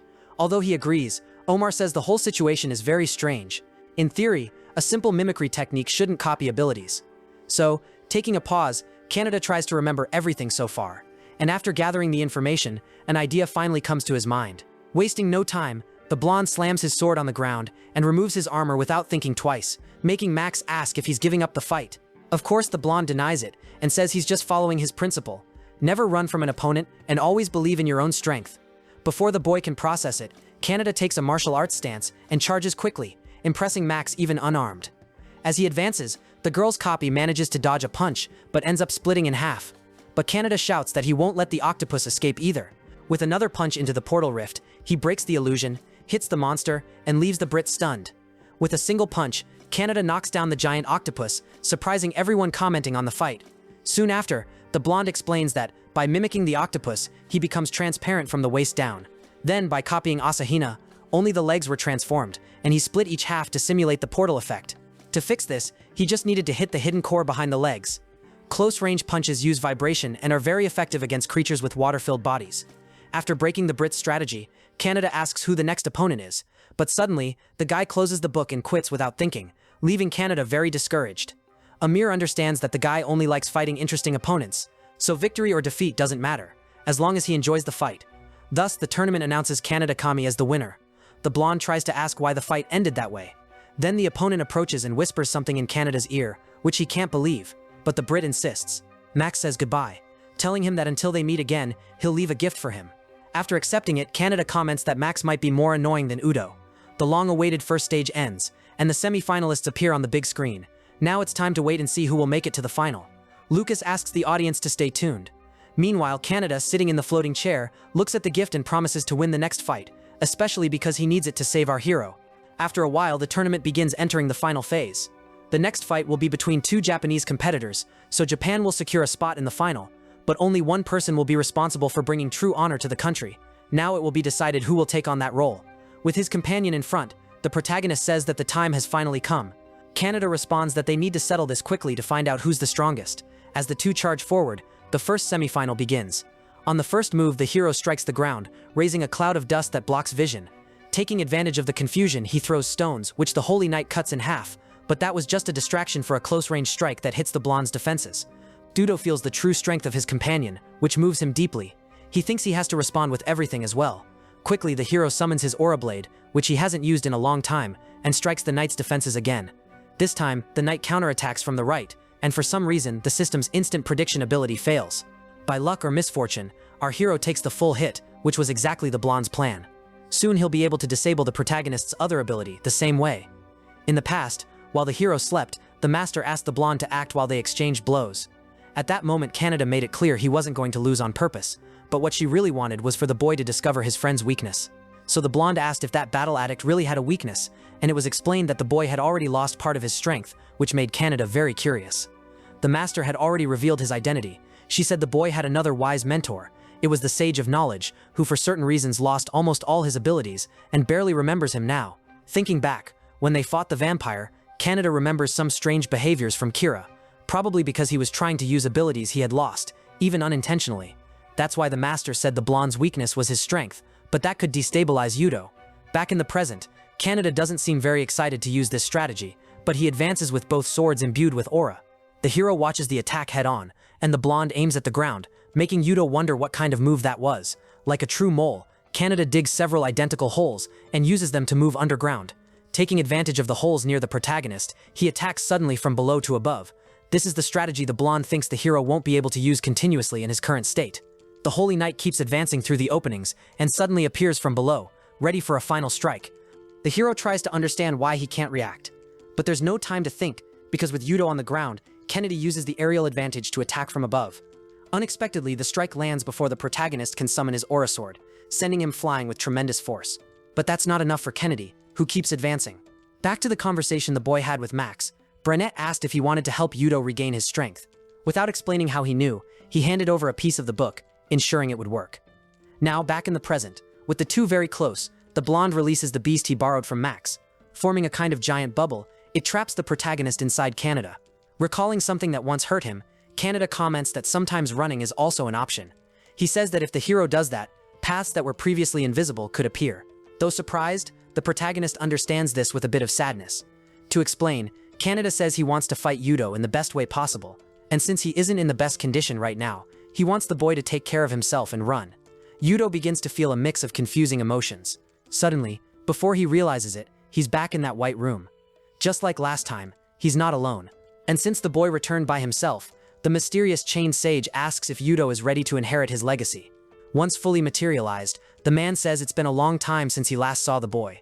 The protagonist asks who this person is, as he doesn't remember ever meeting him. Feeling ignored, the sage says he will make Yudo remember, and takes him to a different place, where recent memories are sealed. For some reason, the protagonist only now remembers the death of the Sage of Knowledge. Having that memory surface so suddenly is so intense, it makes him drop to his knees. Even so, the Dark Sage says this is the boy's last chance to inherit his legacy. The hero wonders why he would do that. In response, the sage says that since they are in his domain, resisting isn't an option, and like before, there's no one to save him. This is a no-choice proposal for the protagonist, which becomes clear when the system opens a window with only the option to accept. Still, the sage assures that he won't take control of the boy, and will even restore the powers of the Sage of Knowledge. But since that doesn't convince him, the man asks if the boy knows why he was sealed.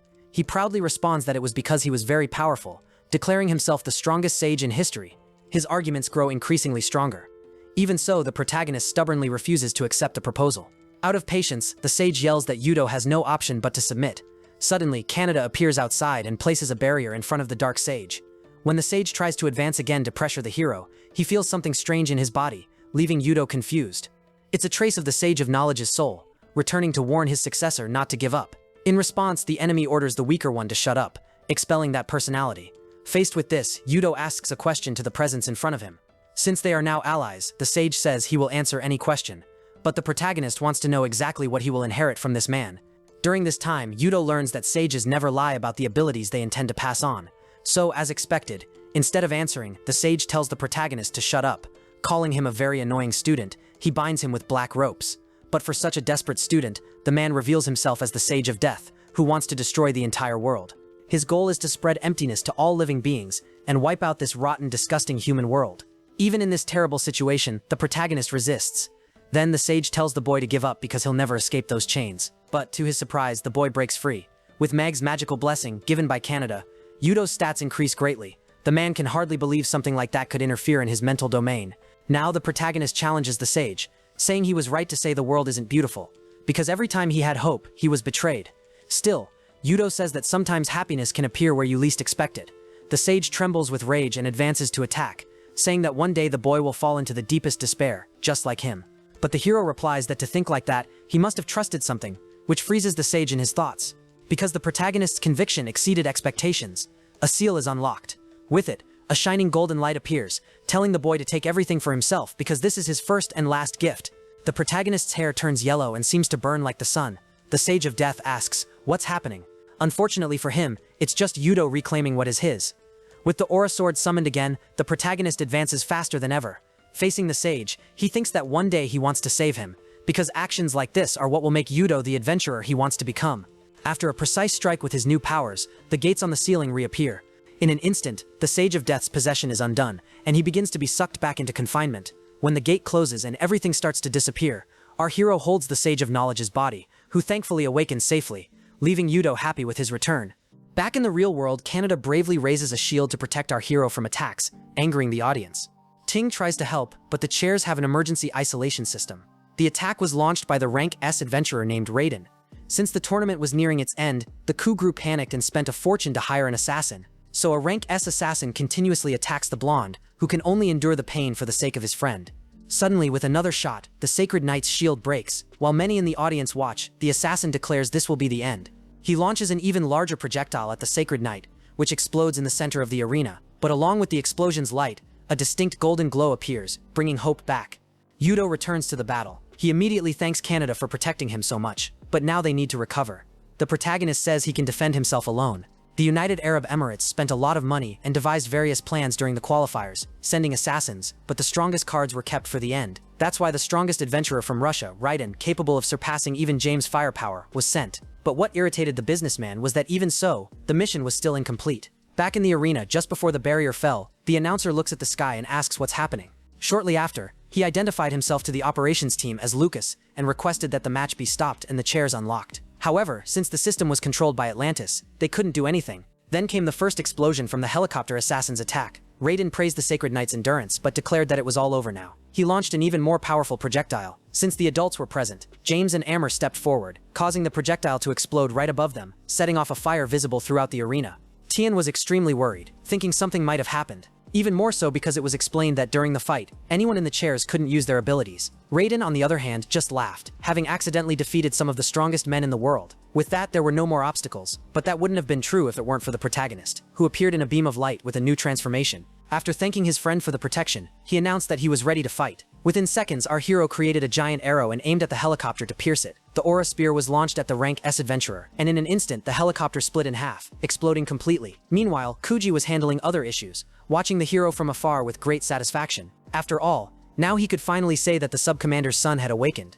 At some point in the past, in a distant place, 3 people were facing a flying monster. At that time, there was a level A dungeon invasion, called Amaterasu, and the expedition leaders were Yuzuki and Magisa Kirishima. Koji, still a teenager, was worried because no rank reinforcements would appear, leaving the others as mere sacrifices. Even so, he shouted, asking to join the group, since he couldn't stand still after the captain's death. This outburst made Yuke scold Koji, saying that precisely because he cared about the adventurer system, he needed to stay alive. At first, Koji didn't seem very happy, but his expression changed when he was asked to take care of the child. That day, Magisa revealed that the child was born with enormous magical power but couldn't control it, so they had no choice but to seal him for the time being. On the right day, when the child was ready, the parents asked Koji to guide him on the right path. Fortunately, back in the present, the Abyss Guild leader's power wasn't necessary, since Yudo handled everything on his own. For some reason, the nearby Lancer also asked what was happening for the hero to be stronger. Then Koji explained that this was actually his original power, which had been sealed. Something like hidden potential, similar to what appears in a popular anime. Now the two need to fulfill their responsibilities. For that, Koji kicked down a door and came face to face with his father, who shouted, demanding to know why he was there.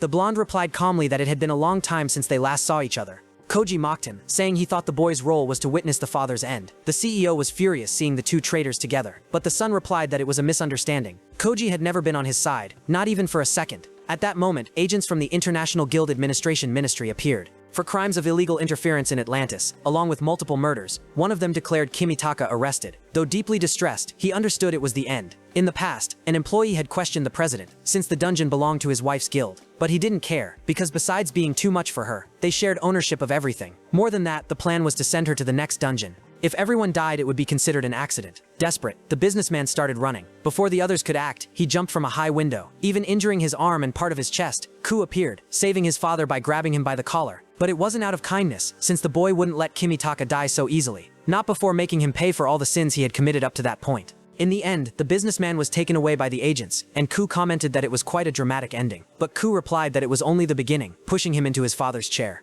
As for the meaning of this, despite all the sacrifices the boy made for revenge, his punishment would be to work for others in that company.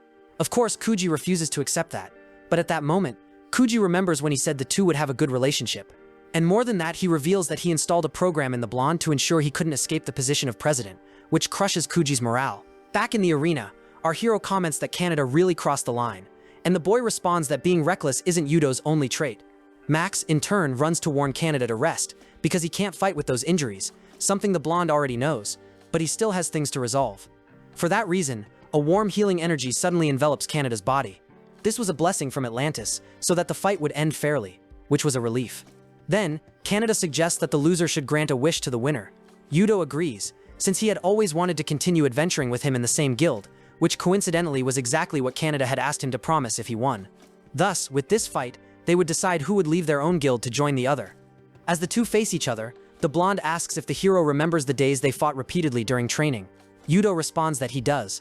For the record, it was 0 wins and 999 losses. To cheer up his friend, the hero says that the Sacred Knight's role is to protect others. But as a sage, he also shouldn't be particularly skilled in martial arts.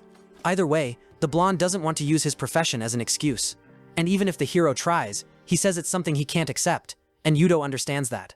So the two prepare to start the fight, and Lucas announces that the first semi-final was interrupted due to technical issues. It continues now, with both players wanting to proceed, but Lucas notices something. Suddenly, a giant tree sprouts on the north side of the arena. One theory is that Atlantis wants to watch the conclusion of the battle between the two.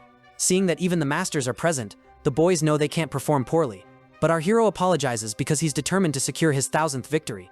Not wanting that to happen, Kaneda advances, their weapons clashing. At that moment, the hero senses through instant prediction that he will be pierced in the next move, so he dodges by leaning back and counterattacks with an upward kick. As the two balance on the arena floor, the blonde asks if that was the sage's instant prediction. With a smile, the hero says yes and thanks his friend for helping him regain it. Even so, the hero feels a bit guilty, since that power was borrowed from his predecessors. Meanwhile, Kaneda fights his own battle without relying on his profession, so the protagonist decides to do the same, knowing he can't stay in his comfort zone. Otherwise, he won't meet the opponent's expectations. If 1 or 2 attacks come, Kaneda is confident they'll be predictable enough for him to counter with multiple patterns. Even from a distance, the hero feels that just predicting the future isn't enough. So, as a sage, he focuses and calls upon his ability to anticipate the future. This new skill is called the butterfly effect, offering multiple possibilities for different actions. Using it, after analyzing many options, the hero summons a shield. With this, he stops the Sacred Knight's advance, causing him to hit a metal plate and lose some health. Moreover, he is launched backward by a strong strike. Even in the air, the blonde doesn't give up and throws his swords. He begins chasing them, and since they target the protagonist, he advances into close combat using 3 different attack forms. Then he yells for the protagonist to come at him, and Yudo responds that that's exactly what he wants. With great determination, the two warriors exchange punches, reducing their energy bars to critical levels. Then an explosion occurs, kicking up dust, and leaving everyone anxious to see the outcome. In the end, the blonde swords were seen in the sky, and fell to the ground just seconds before their owner, the Sacred Knight, also fainted. Thus, by a narrow margin, the winner of the semi-final was Yudo Kirishima. Lying on the ground, the blonde begins reflecting on his 1000th defeat, but he soon accepts his fate, though he says using a shield isn't really the protagonist's style. Yudo replies that, ironically, he hadn't used a shield until then, because it was a painful reminder of the past. However, Nami understands that it was thanks to his past self that his current self exists. Kaneda, on the other hand, doesn't grasp the meaning and simply extends his hand. The hero smiles and invites his friend on an adventure together, which Kaneda gladly accepts, since it had been agreed upon.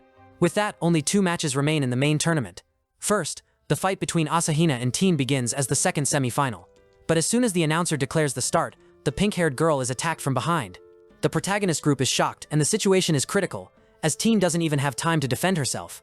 Being a criminal, Asahina doesn't hesitate to tighten her grip on the girl's neck until things start going badly. The announcer is so surprised that he has to compose himself before declaring Asahina the winner. Even so, he shouts for the competitor to release her opponent. But despite the fight being over, Asahina seems unconcerned. Once again, the protagonist is forced to intervene, launching an attack in the arena. With Teen in his arms, he recalls having already said he would face her in the final. Driven by anger, he orders the criminal not to hurt anyone not involved in the fight. With a mocking smile, Asahina apologizes, saying she hadn't even realized she had already won. Without wasting time, the hero asks Kaneda to take the girl to the medical team. Before leaving, the blonde calls Yudo again, just to wish him good luck. Thus, the finalists of the Atlantis tournament face each other in the arena to settle their differences. Back at the Angel House, the girls explain to Suzuka that the teleport device only works in one direction. Serena then asks if she still intends to go, knowing she can't return the same way. Suzuka agrees without hesitation, just imagining what her sister might be doing. After all, if she doesn't go, she believes Asahina's fight will never end. With everything ready, the criminal comments that the battle can begin. If she wins, Yudo demands that she apologize to Teen for what she did. Asatina questions why he cares so much about that weakling, since she's already on his side. There's nothing left to say. Lucas announces that this is the final battle. Whoever wins will become the king of Atlantis. The fight begins with the world's full attention on them. Summoning his aura sword, the protagonist charges furiously, declaring that Teen is not weak. Asatina also draws her weapon, laughing loudly at having made the hero so angry, until the blades clash. Unexpectedly, the protagonist's weapon shatters hers. Asatina then acknowledges Udo's strength. She admits that she admires strong people. While trying to defend herself with everything she has, a memory of a little girl flashes in the hero's mind, leaving him confused. Even so, Yudo steps back, dodges another strike, and defends himself as she advances. Once again, the girl's image appears in his mind, revealing that it's Asatina's past.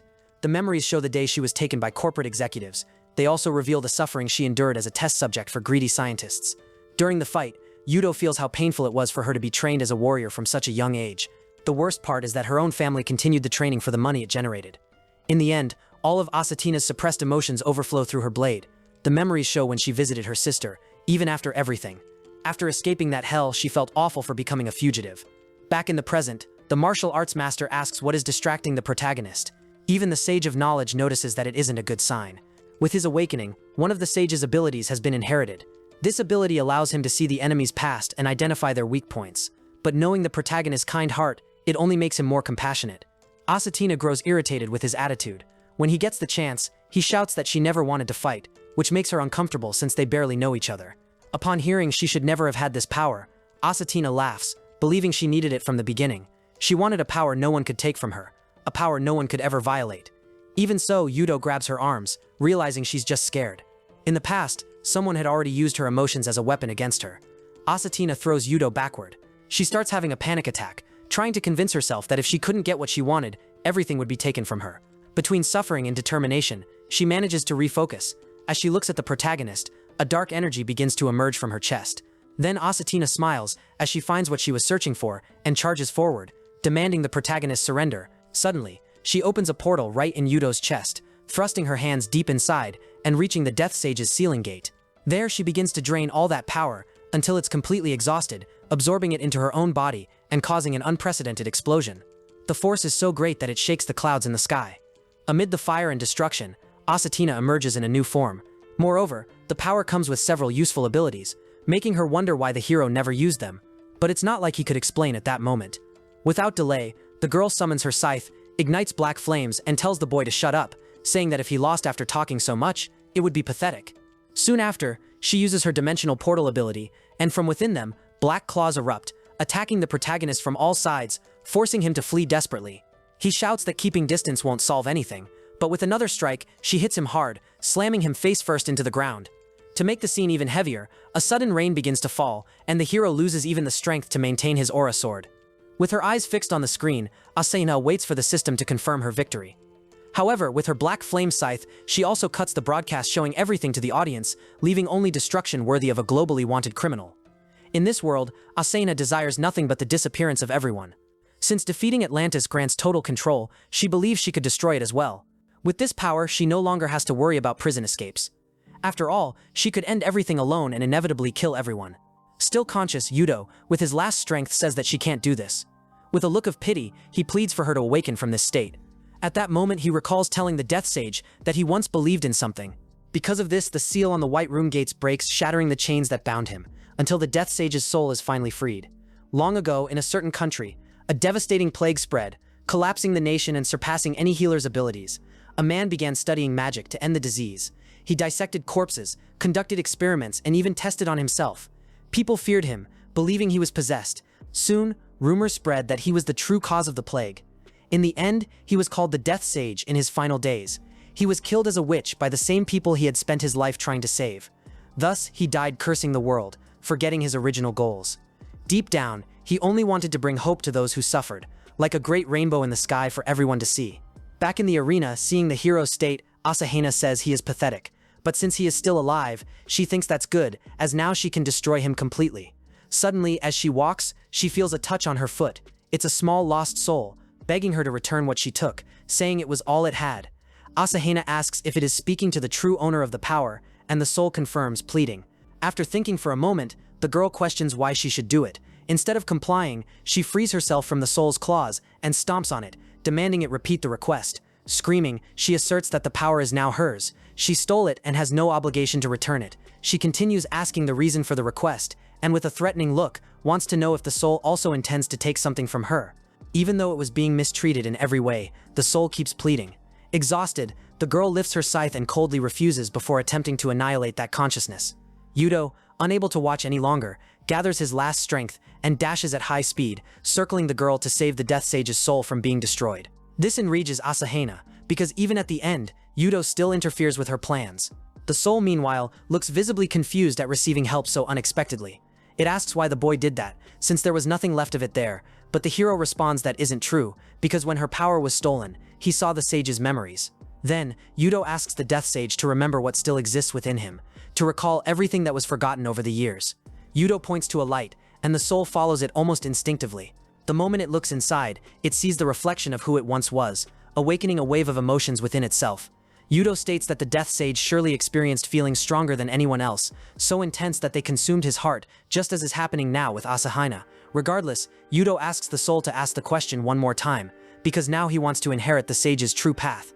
With that, the sage finally begins to remember a bit of who he really is.